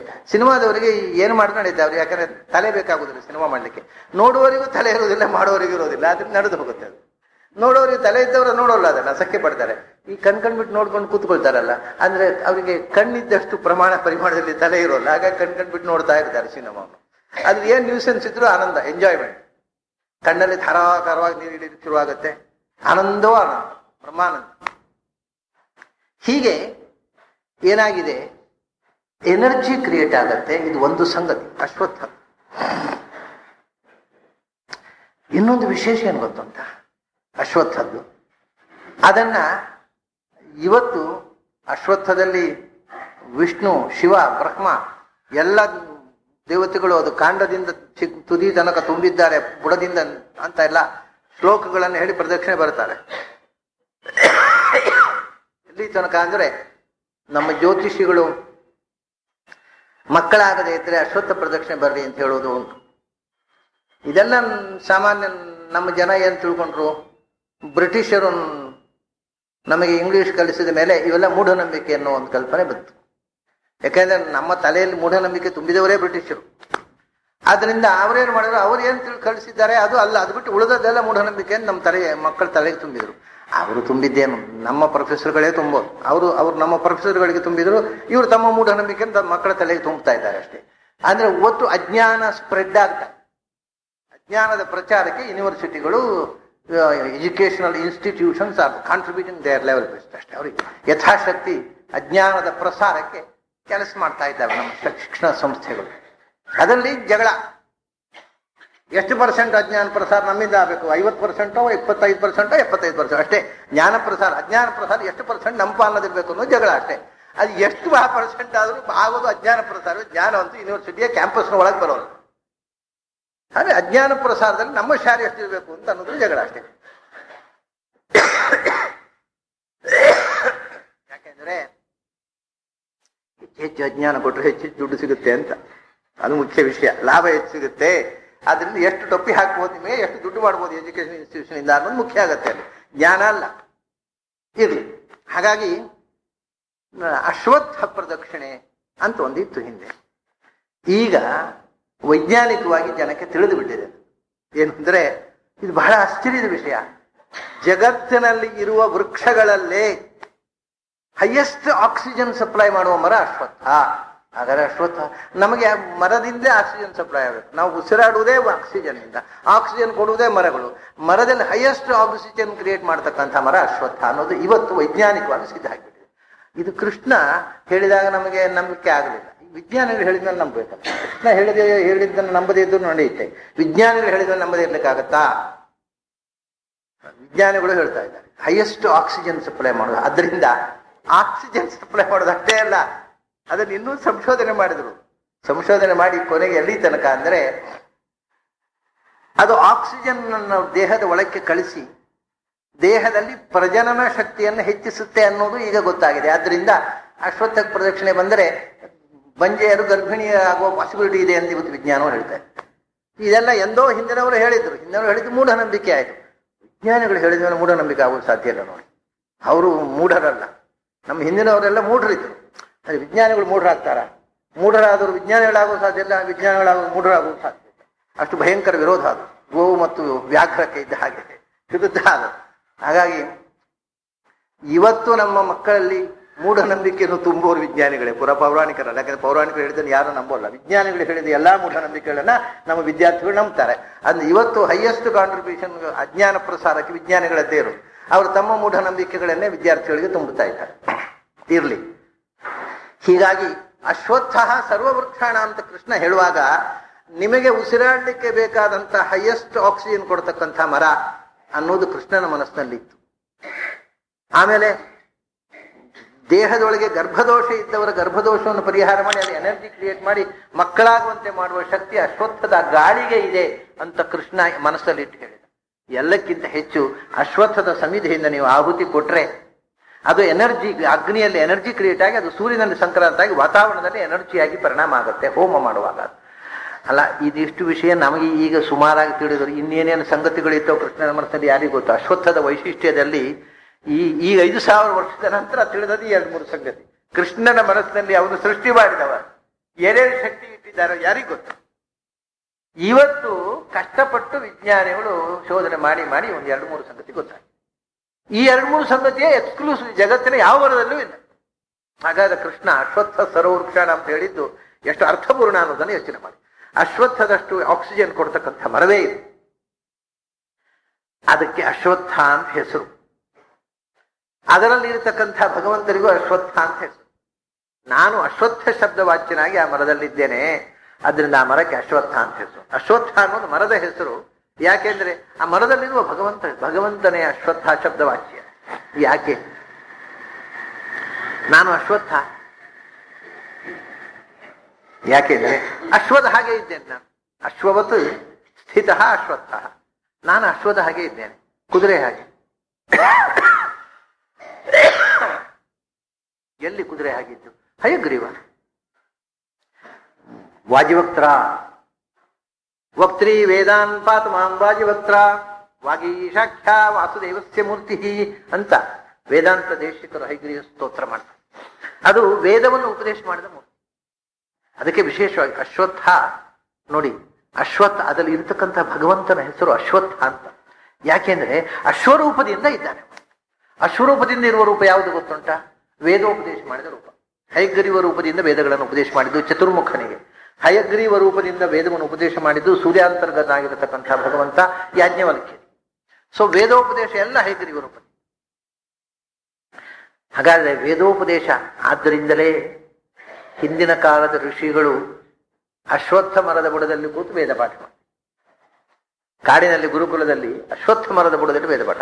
ಅದು ವೇದನಾದ ಅಶ್ವತ್ಥ ಮರದ ಬುಡದಲ್ಲಿ ಆದರೆ ಅದೊಂದು ಹೆಚ್ಚು ಎನರ್ಜಿ ಬರ್ತಿತ್ತು ಅನ್ನುವಂಥ ಏನೋ ಒಂದು ಅನುಸಂಧಾನ ಇದ್ದಿರ್ಬೇಕು. ಅದಕ್ಕೆ ಅಶ್ವತ್ಥ ಶಬ್ದ ವಾಚ್ಯನಾಗಿ ನಾನು ಅಶ್ವತ್ಥ ಮರದಲ್ಲಿ. ಅಶ್ವತ್ಥ ಸರ್ವ ವೃಕ್ಷಾಣಂ. ವೃಕ್ಷ ಅಂದ್ರೆ ವ್ರಶ್ಚುಚ್ಛೇದನೆ ಅಂತ, ಅಂದ್ರೆ ಕಡಿದು ಕತ್ತರಿಸಬಹುದಾದ ಮರಗಳಿಗೆ ವೃಕ್ಷ ಅಂತ ಹೇಳು. ವೃಕ್ಷ ಅಂದ್ರೆ ನಾವು ಒಂದು ದಿವಸ ಕಡಿದದೆ ಯಾವುದನ್ನ ಕಟ್ ಮಾಡಬಹುದು. ವೃಕ್ಷ ವ್ರಶ್ಚು ಟು ಕಟ್, ಕತ್ತರಿಸಿ ತುಂಡರಿಸಲಿಕ್ಕಾಗುವಂಥದ್ದು ಅಂತ ಅರ್ಥ. ಅದನ್ನ ವೃಕ್ಷಗಳು ಅಂತ ಹೇಳ್ತಾರೆ. ಅದನ್ನೇ ಸಮಾನೇ ವೃಕ್ಷೇ ಪುರುಷೋ ನಿಮಗ್ನಃ ಅಂತ ವೃಕ್ಷ ಅಂತ ಈ ದೇಹಕ್ಕೂ ಹೇಳ್ತಾರೆ. ಯಾಕಂದ್ರೆ ಒಂದ್ ದಿವಸ ತುಂಡಾಗಿ ಬೀಳುವಂಥದ್ದು, ಕತ್ತರಿಸಿ ತುಂಡರಿಸಿ ಬೀಳುವಂಥದ್ದು, ನೆಗೆದು ಬೀಳುವಂಥದ್ದು. ಹಾಗಾಗಿ ಇದು ಒಂದು ವೃಕ್ಷ. ಆದ್ರೆ ಕನ್ನಡದಲ್ಲಿ ಬಹಳ ಒಳ್ಳೆ ಹೆಸರು ಕೊಟ್ಟಿದ್ದಾರೆ. ನಿಜವಾಗಿ ಆಶ್ಚರ್ಯ ಆಗುತ್ತೆ. ಕನ್ನಡ ಭಾಷೆ ಒಳ್ಳೆ ಫಿಲಾಸಫಿ ಗೊತ್ತಿದ್ದವರು ಕಟ್ಟಿದ ಭಾಷೆ ಇರಬೇಕು ಅದು. ಯಾಕೆಂದ್ರೆ ಅದು ಮರ, ಯಾಕೆಂದ್ರೆ ಅದು ಅಮರ ಅಲ್ಲ.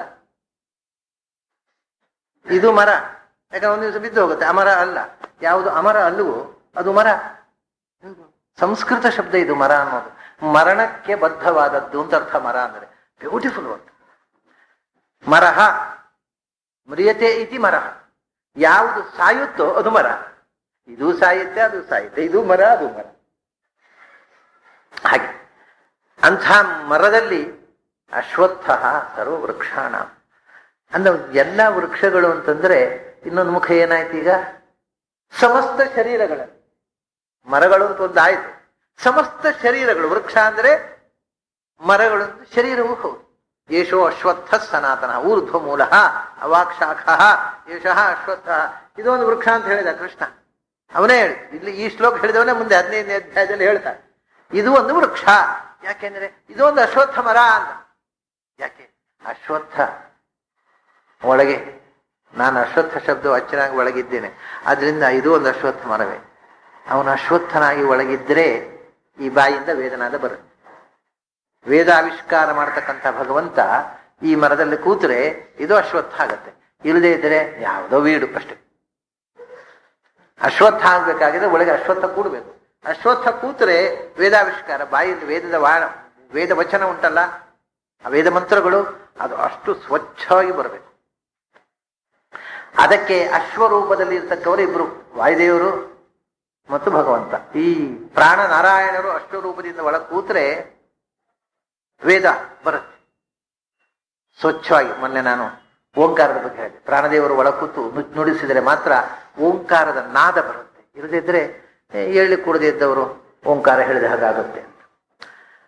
ಆ ನಾದ ಒಂದು ವಿಚಿತ್ರ. ಸ್ವಲ್ಪ ಅಪಶ್ರುತಿಯಲ್ಲಿ ಬಂದರೂ ಕೂಡ ಕೇಳಲಿಕ್ಕೆ ಇಷ್ಟ ಆಗುವುದಿಲ್ಲ ಯಾವ ನಾದವು. ಈ ಒಂದು ಮಾತು ಸಂಗೀತ ಅಲ್ಲ, ಸಂಗೀತ ಅಪಸ್ವರದಲ್ಲಿ ಹೇಳಿದ್ರೆ ಆಯ್ತು. ಮಾತಿನಲ್ಲಿ ಶ್ರುತಿ ತಪ್ಪಿದರೆ ಅದು ಕೇಳಲಿಕ್ಕೆ ಇಷ್ಟ ಆಗುದಿಲ್ಲ. ಏನೋ ಏನೋ ಒಂಥರ ಆಗತ್ತೆ ಅಂತ. ಸಾಮಾನ್ಯ ಕೆಲವೊಮ್ಮೆ ಒಳ್ಳೆ ಸಂಗೀತಗಾರರದ್ದು ಕ್ಯಾಸೆಟ್ ತಗೊಳ್ತೀವಿ ನಾವು. ಆ ಕ್ಯಾಸೆಟ್ ನಲ್ಲಿ ಡಿಫೆಕ್ಟ್ ಇರುತ್ತೆ. ಅದು ಸ್ವಲ್ಪ ಹೌದೋ ಅಲ್ವೋ ಅಂತ ಒಂದು ಕೂದಲಲ್ಲಿ ಎಷ್ಟು ಅಪಸ್ವರ ಬಂದ್ಬಿಡುತ್ತೆ, ಆ ಹಾಡೆ ಕೇಳಲಿಕ್ಕೆ ಆಗುತ್ತೆ. ಅಂದ್ರೆ ಆ ಶುದ್ಧವಾದ ನಾದ ಅನ್ನೋದು ಬಹಳ ಮುಖ್ಯ. ಗ್ರಹಣ ಕಿವಿಗೆ ಆನಂದ ಕೊಡುವುದು ಶುದ್ಧವಾದ ನಾದ. ಅದು ಕೊಡಬೇಕಾಗಿದ್ರೆ ಒಳಗಿನಿಂದ ಅಶ್ವತ್ಥ ನಾಮಕನಾದ ಭಗವಂತ ಇರಬೇಕು. ಪ್ರಾಣದೇವರು ನಾರಾಯಣ ಒಳಗೆ ಕೂತ್ರೆ ಶುದ್ಧವಾದ ನಾದ ಬರುತ್ತೆ. ಇಲ್ಲದೆ ಇದ್ರೆ ಅದು ಅಪಸ್ವರ ಕೇಳಲಿಕ್ಕೆ ಆಗುದಿಲ್ಲ. ಎಷ್ಟೋ ಸಂದರ್ಭಗಳಲ್ಲಿ ಈಗ ಸ್ವರ ಹೇಗಿರ್ಬೇಕು ಅಂದ್ರೆ ಅದು ವಿಚಿತ್ರ. ಯಾವ ಸ್ವರವೂ ಕೂಡ ಅದು ಗಂಡು ಸ್ವರವೂ ಮಧುರವಾಗಿರ್ಬೋದು, ಹೆಣ್ಣು ಸ್ವರ ಅಸಹ್ಯ ಆಗಿರ್ಬಹುದು, ಅಥವಾ ಹೆಣ್ಣು ಸ್ವರ ಮಧುರವಾಗಿರ್ಬೋದು. ಯಾವುದು ಈಗ ಸಾಮಾನ್ಯ ಸ್ತ್ರೀಯರ ಸ್ವರದಲ್ಲಿ ಮಾಧುರ್ಯ ಹೆಚ್ಚು ಅಂತ ಹೇಳ್ತೇವಲ್ಲ, ಹಾಗೇನು ನಿಯಮ ಇಲ್ಲ. ಅದು ಕೆಲವರು ಸ್ತ್ರೀಯರ ಸ್ವರ ಅದು ಎಷ್ಟು ಅಪಸ್ವರ ಇರುತ್ತೆ ಅಂದ್ರೆ ಅದು ಕಿವಿ ಹತ್ತಿಟ್ಕೊಳ್ಳುವ ಅಂತ ಕಾಣುತ್ತೆ ಅವ್ರು ಮಾತಾಡುವ. ಆದರೆ ಕೆಲವು ಗಂಡಸರು ಕೂಡ ಮಾತಾಡಿದರೆ ಸಂಗೀತ ಹಾಗೆ ಇರುತ್ತೆ. ಮತ್ತೆ ಆ ಮಾಧುರ್ಯ ಅನ್ನೋದು ಅದಕ್ಕೊಂದು ಸೀಮೆ ಇಲ್ಲ. ಒಂದು ಸಂಗೀತ ಕೇಳಿದಾಗ ಆಹಾ ಏನ್ ಚೆನ್ನಾಗಿ ಹಾಡಿದ್ರು. ಆಮೇಲೆ ಅದಕ್ಕೆ ಚೆನ್ನಾಗಿ ಹಾಡೋರು ಸಿಕ್ಕಿದಾಗ ಏನ್ರಿ ಮೊನ್ನೆಯವ್ರಿಗಿಂತೂ ಚೆನ್ನಾಗಿ ಹಾಡಿದಾರೆ ಇವರು. ಆ ಸ್ವರದ ಮಾಧುರ್ಯಕ್ಕೆ ಒಂದು ಅಪ್ಪರ ಎಂಡೇ ಇಲ್ಲ. ಅದಕ್ಕಿಂತ ಅದ್ಭುತ, ಅದಕ್ಕಿಂತ ಅದ್ಭುತ. ಇದು ಒಳಗೆ ಅಶ್ವತ್ಥ ಕೂತು ಏನು ಮಾಡಿಸಿದ ಹಾಗೆ. ಅದರಿಂದ ಅಶ್ವತ್ಥ ಸರ್ವ ವೃಕ್ಷಾಣ, ಮೂಲಭೂತವಾಗಿ ದೇಹ ಅನ್ನೋದು ವೃಕ್ಷ, ಅದರ ಒಳಗಿರ್ತಕ್ಕಂಥ ಅಶ್ವತ್ಥ ಅದನ್ನು ಬಿಟ್ಟುಬಿಡಿ. ನಾನು ಆ ಪ್ರಾಸಂಗಿಕವಾಗಿ ಹೇಳಿದ ಅರ್ಥ. ಇಲ್ಲಿ ಮೂಲಭೂತವಾಗಿ ಮರಗಳು, ಪ್ಲಾಂಟ್ಸ್, ಪ್ರಪಂಚದಲ್ಲಿರುವ ಗಿಡ ಮರಗಳು ಲಕ್ಷ ಲಕ್ಷ ಬಗೆಯ ಮರಗಳಿವೆ.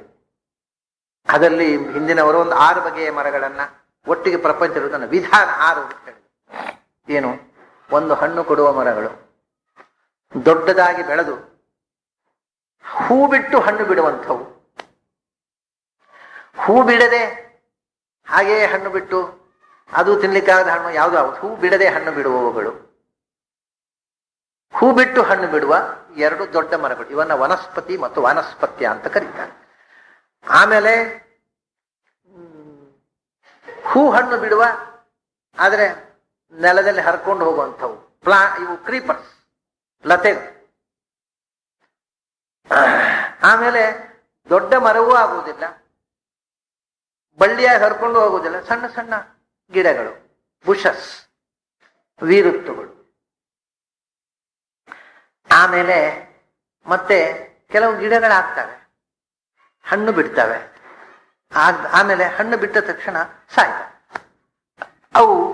ಅವಕ್ಕೆ ಗರ್ಭಧಾರಣೆಯೇ ಅವುಗಳ ಸಾವು.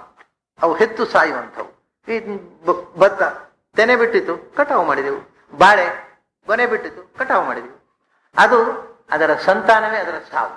Just like centipedes. ಅವುಗಳು ಔಷಧಿಗಳು ಅಂತ. ಆಮೇಲೆ ಇದು 5 ವಿಧ ಆಯ್ತು ಈಗ: ವನಸ್ಪತಿಗಳು, ವಾನಸ್ಪತ್ಯಗಳು, ಆಮೇಲೆ ಲತೆಗಳು, ವೀರುತ್ತುಗಳು, ಆಮೇಲೆ ಔಷಧಿಗಳು. ಇನ್ನು ಈ ಎಲ್ಲಾ ಮರಗಳಿಗಿಂತ ವಿಲಕ್ಷಣವಾದ ಒಂದು ಮರ ಇದೆ, ಅದು ಒಳಗಿನಿಂದ ಟೊಳ್ಳು. ಎಲ್ಲಾ ಮರಗಳಿಗೆ ಒಳಗಿನಿಂದ ತಿರುಳು ಇರುವುದು, ತಿರುಳೇ ಇಲ್ಲದ ಟೊಳ್ಳು ಮರ, ದಟ್ ಈಸ್ ಬೆಂಬು. ಬೆಂಬು. ಹೀಗೆ 6 ಬಗೆಯ ಮರಗಳು ಪ್ರಪಂಚದಲ್ಲಿ ಒಟ್ಟಿಗಿರೋದು. ಇದೆಲ್ಲ ಅಂತರ್ಭಾವ. ನೀವು ಏನೇನು ಇಲ್ಲಿ ಇರುವ ಮರ ಅಮೆರಿಕಕ್ಕೆ ಹೋದರೆ ಇಲ್ಲ, ಅಮೆರಿಕದಲ್ಲಿರುವ ಮರ ಇಲ್ಲಿ ಇಲ್ಲ. ಇಲ್ಲಿರುವ ಮರಗಳ ಜಾತಿಯೇ ಬೇರೆ, ಅಲ್ಲಿಗೆ ಹೋದ್ರೆ ಅಲ್ಲಿ ಮರಗಳ ಜಾತಿಯೇ ಬೇರೆ. ಇಲ್ಲಿ ಸಿಗುವ ಹಣ್ಣುಗಳೇ ಬೇರೆ, ಅಲ್ಲಿ ಸಿಗುವ ಹಣ್ಣುಗಳೇ ಬೇರೆ. ಅವು ನೀವು ಒಂದೊಂದು ಖಂಡಾಂತರಕ್ಕೆ ಹೋದಾಗ ಸಂಪೂರ್ಣ ವೆರೈಟಿನೇ ಬೇರೆ. ನಿಮಗೆ ಇಲ್ಲಿ ಮರಗಳು ಒಂದು ಅಲ್ಲಿ ಸಿಗೋರು. ಇಲ್ಲ ಅಲ್ಲಿ ಮಾವಿನ ಮರ ಬೆಳಗಾತ ಎದ್ದು ಒಂದು ಹಲ್ಲು ತೊಳಿಲಿಕ್ಕೆ ಮಾವಿನ ಮರ ಬೇಕು ಅಂತ ಹುಡುಕಿದ್ರೆ ನೀವು ಅಮೆರಿಕದಲ್ಲಿ ಮಾವಿನ ಮರವೇ ಇರೋದು. ಅಲ್ಲಿ ಮಾವಿನ ಮರ ಇಲ್ಲ ಅಂತ ಅವರು ಬ್ರಷ್ ಪೇಸ್ಟ್ ಮಾಡಿದರು. ಇಲ್ಲಿ ಮಾವಿನ ಮರ ಇದ್ದು ಕೂಡ ಅಮೆರಿಕದವರು ಬ್ರಷ್ ಪೇಸ್ಟ್ ತೊಳಿತಾರೆ ಅಂತ ಇಲ್ಲಿ ಅವಳು ತೊಳಿಲಿಕ್ಕೆ ಶುರು ಮಾಡಿದ್ರು. ಇಲ್ಲಿ ನಿಜ ಅಗತ್ಯ ಇರಲಿಲ್ಲ, ದುಡ್ಡು ವೇಸ್ಟ್. ಅದು ತೋಟದಲ್ಲಿ ಫಸ್ಟ್ ಕ್ಲಾಸ್ ಮಾವಿನ ಮರ ಇತ್ತು. ಈ ಬ್ರಷ್ಗಿಂತ ಈ ಪೇಸ್ಟ್ಗಿಂತ ನ್ಯಾಚುರಲ್ ಆದ ಎನರ್ಜಿ ಕೊಡ್ತಕ್ಕಂಥದ್ದು, ಹಲ್ಲು ಗಟ್ಟಿ ಮುಟ್ಟಾಗಿ ಮಾಡುವಂಥದ್ದು ಇದ್ರೂ ಬಿಟ್ಟು ಪೇಸ್ಟ್ ತಗೊಂಡು ಹೋಗಿದ್ದು. ಯಾಕೆಂದ್ರೆ ಅಮೆರಿಕದವರು ಪೇಸ್ಟ್ನಲ್ಲಿ ತೊಳಿತಾರೆ, ನಾವು ತೊಳಿದಿದ್ರೆ ಹಾಗೆ ಅಂತ. ಇದು ಸ್ವಂತಿಗೆ ಇಲ್ಲದ ತಲೆ ಇಲ್ಲದ ಜನ ಇಲ್ಲಿಯೂ ಪೇಸ್ಟ್ ತಗೊಂಡು ಹಚ್ಚಿಕೊಂಡು ಹಲ್ಲು ತಿದ್ದು ಶುರು ಮಾಡಿದವು. ಅಲ್ಲಿ ಇಲ್ಲಿ ಜನರನ್ನು ನೋಡಿದ್ರೆ ಬಹಳ ವಿಚಿತ್ರ ಅನ್ಸುತ್ತೆ. ಸ್ವಂತಿಗೆ ಇಲ್ಲದೆ ಬೆಳೀತಾ ಇದ್ದೇವಲ್ಲ, ಎಲ್ಲಿ ಹೋಗ್ತಾ ಇದೆ ಈ ದೇಶ ಅಂತ. ಇಲ್ಲಿ ತೋಟದಲ್ಲಿ ಮಾವಿನ ಮರ ಇದೆ, ತೋಟದಲ್ಲಿ ಗೇರು ಮರ ಇದೆ, 10 ಪೈಸೆ 5 ಪೈಸೆ ಖರ್ಚಿಲ್ಲದೆ ಸಿಗುತ್ತೆ. ಅದು ಬಿಟ್ಟು 10 ರೂಪಾಯಿ 20 ರೂಪಾಯಿ ಕಾಸ್ಟ್ಲಿ ಅಷ್ಟು. ಅದು ಸಿನಿಮಾ ನಟಿಯರು ಹಾಕೋ ಪೇಸ್ಟ್ ಯಾವುದು ನೋಡುವ, ಐಶ್ವರ್ಯ ರೈ ಹಾಕೋ ಪೇಸ್ಟ್, ಅದನ್ನೇ ಟಿವಿಯಲ್ಲಿ ನೋಡು ಈ ಕಂಡ್ಕೊಂಡ್ಬಿಟ್ಟು ಅದನ್ನು ತಗೊಂಡು ಅದಕ್ಕೆ ಮತ್ತೊಂದು 10 ರೂಪಾಯಿ ಜಾಸ್ತಿ ಕೊಟ್ಟು, ಆಮೇಲೆ ಹೀಗೆ ಮಾಡಿದ್ರೆ ಬೆಂಡಾಗುವ ಬ್ರಷ್ ಆಗ್ಬೇಕು, ಅದಕ್ಕೆ ಮತ್ತೊಂದು 10 ರೂಪಾಯಿ ಜಾಸ್ತಿ ಕೊಟ್ಟು, ಅಂದ್ರೆ ಪೂರ್ತಿ ತಲೆ ಮಾರಾಟ ಮಾಡಿ ಬದುಕ್ತಾ ಇದ್ದಾರೆ ಈ ದೇಶದ ಜನ. ಸ್ವಂತ ತಲೆ ಖರ್ಚು ಮಾಡೋದನ್ನು ಎಂದೋ ಬಿಟ್ಟಾಗಿದೆ ಈ ದೇಶದ ಜನ. ನಾಚಿಕೆ ಬಿಟ್ರೆ ಹೇಗೂ ಬದುಕಬಹುದು. ಹೀಗೆ ಹಿಂದೆ 5-6 ತರದ ಮರಗಳು ಎಲ್ಲ ಕಡೆ ಅಷ್ಟೇ. ಅದರಲ್ಲಿ ಇದು ವನಸ್ಪತಿಗೆ ಸೇರಿದೆ. ಅಶ್ವತ್ಥ ಅನ್ನೋದು ವನಸ್ಪತಿಗೆ ಸೇರಿದೆ. ಸರಿ, ವನಸ್ಪತಿಗಳಲ್ಲಿ ಎಲ್ಲ 6 ಬಗೆಯ ಮರಗಳಲ್ಲೂ ಈ ವನಸ್ಪತಿಗಳಲ್ಲಿ ಇದು ಶ್ರೇಷ್ಠ ಅಂತ ಆಯ್ತು. ಈಗ ಸರಿ, ವನಸ್ಪತಿಗಳಲ್ಲಿ ಅಶ್ವತ್ಥ ಸರ್ವವೃಕ್ಷಾಣಾಂ. ಒಂದು ಬಗೆಯಿಂದ ಹೇಳಬೇಕಾದ ಹಿಂದೆ ಅವರು ಹೇಳಿರತಕ್ಕಂಥ ಎಲ್ಲ ಮುನಿಗಳು ತಪಸ್ಸಿಗೆ ಸಂಬಂಧಪಟ್ಟದ್ದು ಎಲ್ಲ ಹೇಳಿದ್ರಲ್ವಾ. ಹಿಂದೆ ಹೇಳಿರತಕ್ಕಂಥ ಋಷಿಗಳದ ವಿಷಯ ಬಂದಾಗ ಹಿಂದೆ ಮಹರ್ಷಿಗಳು ಬಂದಿದ್ದಾರೆ, ಅವರ ಮಂತ್ರ ಬಂದಿದೆ, ಎಲ್ಲ ಬಂದಿದೆ. ಸ್ಥಾವರ ಬಂತು. ಸ್ಥಾವರ ಬಂದ ಮೇಲೆ ಜಂಗಮ ಬರೋದು ಬೇಡ. ಜಂಗಮದಲ್ಲಿ ಖಾಲಿ ಚಕ್ರ ಕಟ್ಟಿಕೊಂಡವ ನಾರದ, ಅವನು ಬಂದ. ಸ್ಥಾವರ ಬಂದಿರೋನು ದೇವರ ಕ್ಷೀಣ ಅಂಚ ನಾರದ ಅಂತ. ಸ್ಥಾವರ ಬಂದ ಮೇಲೆ ನೆಕ್ಸ್ಟ್ ಬರ್ಬೇಕಾದ್ದು ಜಂಗಮ. ಜಂಗಮ ಅಂದ್ರೆ ಅವನಿಗೆ ಶಾಪ, ನೀನು ನಿಂತಲ್ಲಿ ನಿಲ್ಬೇಡ, ಮತ್ತೆ ನಿನಗೆ ತರಳೆ ಬುದ್ಧಿ ಜಾಸ್ತಿ ಆಗಬೇಕು, ಹೋದಲ್ಲಿ ಚಾಡಿ ತರಳೆ ಒಬ್ಬರದೊಬ್ರು ಹಿಡಿಸಿ ಹಾಕೋದೆ ನಿನ್ನ ಜಾಯಮಾನ ಆಗಲಿ ಅಂತ ತಕ್ಷಣ ಅದೊಂದು ಶಾಪ ಇದೆ ನಾರದನಿಗೆ. ಹಾಗಾಗಿ ಅವನು ಜಂಗಮ, ಸ್ಥಾವರದಲ್ಲಿ ಅಶ್ವತ್ಥ ಆದರೆ ಜಂಗಮಗಳಲ್ಲಿ ಸೇರಿಬೇಕಾಗಿದ್ದವ ಇಷ್ಟು ಎತ್ತರಕ್ಕೇರಿದ. ಇದ್ರೆ ಗಂಧರ್ವರಲ್ಲೂ ಒಬ್ಬ ನಾರದ, ತುಂಬುರು, ಹಹ ಹುಹು ಇವು ಗಂಧರ್ವರೆಲ್ಲ, ಇವರಿಲ್ಲ. ಹಹ ಹುಹು ಇವರು ಗಂಧರ್ವರು. ಕೆಲವರು ಸ್ವಲ್ಪ ಉಮೇದು ಜಾಸ್ತಿ ಆದವರು ಹಾ ಹಾ ಅಂತ ಹೇಳ್ತಾರೆ. ಹಾ ಹಾ ಅಲ್ಲ, ಅವ್ರ ಹೆಸರು ಹಹ ಅಂತ. ಹಾ ಹಾ ಹೂ ಹೂ ಅಂತ ಅಮರಕೋಶದಲ್ಲಿ ಹೇಳಿದ್ದಾನೆ, ಬಟ್ ಪ್ರಾಚೀನ ಹೆಸರು ಹಾ ಹಾ ಅಲ್ಲ, ಹಹ ಅಂತ. ಆಮೇಲೆ ಹೂ ಹೂ ಅಲ್ಲ, ಹುಹು ಅಂತ. ಹಹಾ ಹುಹು ಅಂತ ಅವರ ಹೆಸರು. ಇಬ್ಬರು ಸಂಗೀತಗಾರರು. ಅಂದರೆ ಅವರು ಪ್ರಾಯ ಸಂಗೀತದಲ್ಲಿ ಹಕಾರ ಜಾಸ್ತಿ ಯೂಸ್ ಮಾಡ್ತಿದ್ರು ಅಂತ ಕಾಣುತ್ತೆ.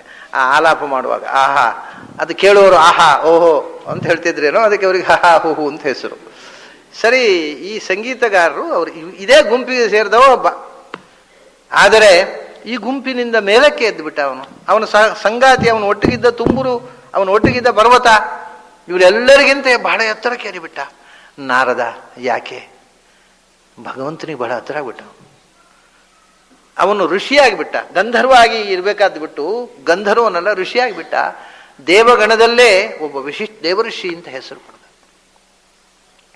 ವಿಶೇಷ ನೋಡಿ, ಬೃಹಸ್ಪತ್ಯಾಚಾರ್ಯರು ನಾರದನಿಗಿಂತ ದೊಡ್ಡವರು. ಆದರೆ ದೇವರ್ಷಿ ಅಂತ ಅನ್ನುವ ಟೈಟ್ಲು ನಾರದರಿಗೆ ಬಂತು, ಬೃಹಸ್ಪತ್ಯಾಚಾರ್ಯರಿಗೆ ಬರಲಿಲ್ಲ. ಸನತ್ ಕುಮಾರ ಬೃಹಸ್ಪತ್ಯಾಚಾರ್ಯಗಿಂತಲೂ ದೊಡ್ಡವ, ಅವನಿಗೂ ದೇವರ್ಷಿ ಅಂತ ಅನ್ನುವ ಟೈಟ್ಲ್ ಬರಲಿಲ್ಲ, ಇವನಿಗೆ ಬಂತು. ದೇವರ್ಷೀಣಾಂಚ ನಾರದ. ಅವರೆಲ್ಲ ದೇವರ್ಷಿಗಳಲ್ಲಿ ಬಹಳ ಪ್ರಖ್ಯಾತನಾದಂತಹ ದೇವರ್ಷಿ ನಾರದ ಆದ. ಯಾಕೆ? ನಾನು ಐತರೇಯ ರೂಪದಿಂದ, ಒಂದು ದೃಷ್ಟಿಯಿಂದ ನಾನು ಐತರೇಯ ರೂಪದಿಂದ ಅವತಾರ ಮಾಡಿದ್ದೆ ನಾರದನಿಗೆ ಉಪದೇಶ ಕೊಡುವುದಕ್ಕೋಸ್ಕರ. ಮತ್ತು ನಾರದ ಶಬ್ದವಚ್ಯನಾಗಿ ನಾರದನಲ್ಲಿ ಸೇರಿದನಪ್ಪ. ನನ್ನ ವಿಶೇಷ ವಿಭೂತಿ ನಾರದನಲ್ಲಿದೆ. ಅದರಿಂದ ನಾರದ ಜಗತ್ಪ್ರಸಿದ್ಧ ಮಹರ್ಷಿಯಾದ, ಜಗತ್ಪ್ರಸಿದ್ಧ ದೇವರ್ಷಿಯಾದ. ನಾರದ ನಿಜವಾಗಿ ನಾನೇ ನಾರದ ಅಂತಾನೆ ಕೃಷ್ಣ. ಯಾಕೆ ಗೊತ್ತಾ? ನಾರದ ಅಂದ್ರೆ ಏನು? ನಾರ ಅಂದರೆ ನರರಿಗೆ ಸಂಬಂಧಪಟ್ಟದ್ದು. ನರರು ಬಯಸಿದ್ದು ಆಗಬಹುದು, ನರರು ಬಯಸದೆ ನರರಲ್ಲಿ ಇದ್ದದ್ದು ಆಗಬಹುದು. ನಮಗೆ ಬೇಡ ಅಂತ ಉಂಟಾದರೂ ಉಂಟು, ಏನು ಮಾಡೋದು? ಅದು ನಾರ ಆಗೋದು. ಮನುಷ್ಯರಲ್ಲಿ ನರರಿಗೆ ಸಂಬಂಧಪಟ್ಟದ್ದು, ರಿಲೇಟೆಡ್ ಟು ಹ್ಯೂಮನ್ ಬೀಯಿಂಗ್ಸ್. ನಾರ ಅಂದರೆ ಯಾವುದೂ ಆಗಬಹುದು. ನರರಲ್ಲಿ ಇರುವಂಥದ್ದು ಅಜ್ಞಾನ, ಅದು ನಾರವೇ. ಅದನ್ನ ದ್ಯತಿ ನಾಶ ಮಾಡುವವ. ಅವನು ಒಳಗೆ ಕೂತ್ರೆ ಮತ್ತೆ ನಾರದರು ಏನು ಗೊತ್ತುಂಟ? ನಮ್ಮ ಒಳಗಿನ ನಾರದ ಅಂದರೆ ಈ ವಾಲ್ಮೀಕಿ ರಾಮಾಯಣ ಬರೀಬೇಕು ಅಂದರೆ ನಾರದರು ಬರ್ತಾರೆ, ಬಂದು ರಾಮಾಯಣ ರಚನೆ ಮಾಡು ಅಂತ ಹೇಳ್ತಾರೆ. ಹಾಗೆ ಏನಲ್ಲ, ಯಾವುದಾದ್ರೂ ಒಂದು ಒಳ್ಳೆಯ ಕೆಲಸ ಆಗಬೇಕಾಗಿದ್ದರೆ ಬಂದು ನಾರದರು ಬಂದು ಹೇಳಿ ಹೋಗ್ತಾರೆ. ಎಲ್ಲ ಕೆಲವರಿಗೆ ಆಶ್ಚರ್ಯ, ಅವರೆಲ್ಲ ಬರ್ತಿದ್ರು, ನಮ್ಮನೆ ಯಾಕೆ ಬರೋಲ್ಲ ನಾರದರು? ನಮಗೂ ಬಂದು ಹೇಳಿ ಹೋಗಬಾರ್ದ ಹೀಗೆ ಮಾಡು ಅಂತ? ಬರ್ತಾರೆ, ನಾರದರು ಬರ್ತಾರೆ. ನೀವು ಕರೀಲಿಲ್ಲ, ಅವ್ರು ಬರಲಿಲ್ಲ ಅಷ್ಟೆ. ನಾರದರನ್ನು ನೀವು ಕರೆದರೆ ಇವತ್ತಿಗೂ ನಾರದರು ಬರ್ತಾರೆ. ನಾರದ ಅಂದರೆ ಏನು ಗೊತ್ತಾ? ನಮ್ಮ ಇನ್ನರ್ ವಾಯ್ಸ್, ಅದರ ದೇವತೆ, ಇಂಟ್ಯೂಷನ್. ಇನ್ನರ್ ವಾಯ್ಸ್ ಕಿವಿ ಕೊಡಿ. ಗಾಂಧೀಜಿ ಹೇಳ್ತಿದ್ರು, ನನಗೆ ಏನನ್ನಾದರೂ ಮಾಡಬೇಕಾದಾಗ ಇಂಥದ್ದು ಮಾಡು ಅಂತ ಇನ್ನರ್ ವಾಯ್ಸ್ನಿಂದ ಆದೇಶ ಬರ್ತಿತ್ತು, ಶರೀರವಾಣಿ. ಹಾಗೆ ಮಾಡ್ತೇನೆ ಅಂತ ನೀವು ಆ ಇನ್ನರ್ ವಾಯ್ಸಿಗೆ ಕಿವಿ ಕೊಡಿ, ಆವಾಗ ನಾರದರು ಮಾತಾಡ್ತಾರೆ ನಿಮ್ಮ ಹತ್ರ. ಬಟ್ ನಮಗೆ ಇನ್ನರ್ ವಾಯ್ಸಿಗೆ ಕಿವಿ ಕೊಟ್ಟೆ ಇಲ್ಲ, ಅವ್ರು ಮಾತಾಡಿದ್ದೇ ಕೇಳಿಸ್ಲಿಲ್ಲ, ಅದಕ್ಕೆ ಅವರು ತಪ್ಪೇನು? ನಮ್ಮ ತಪ್ಪದು.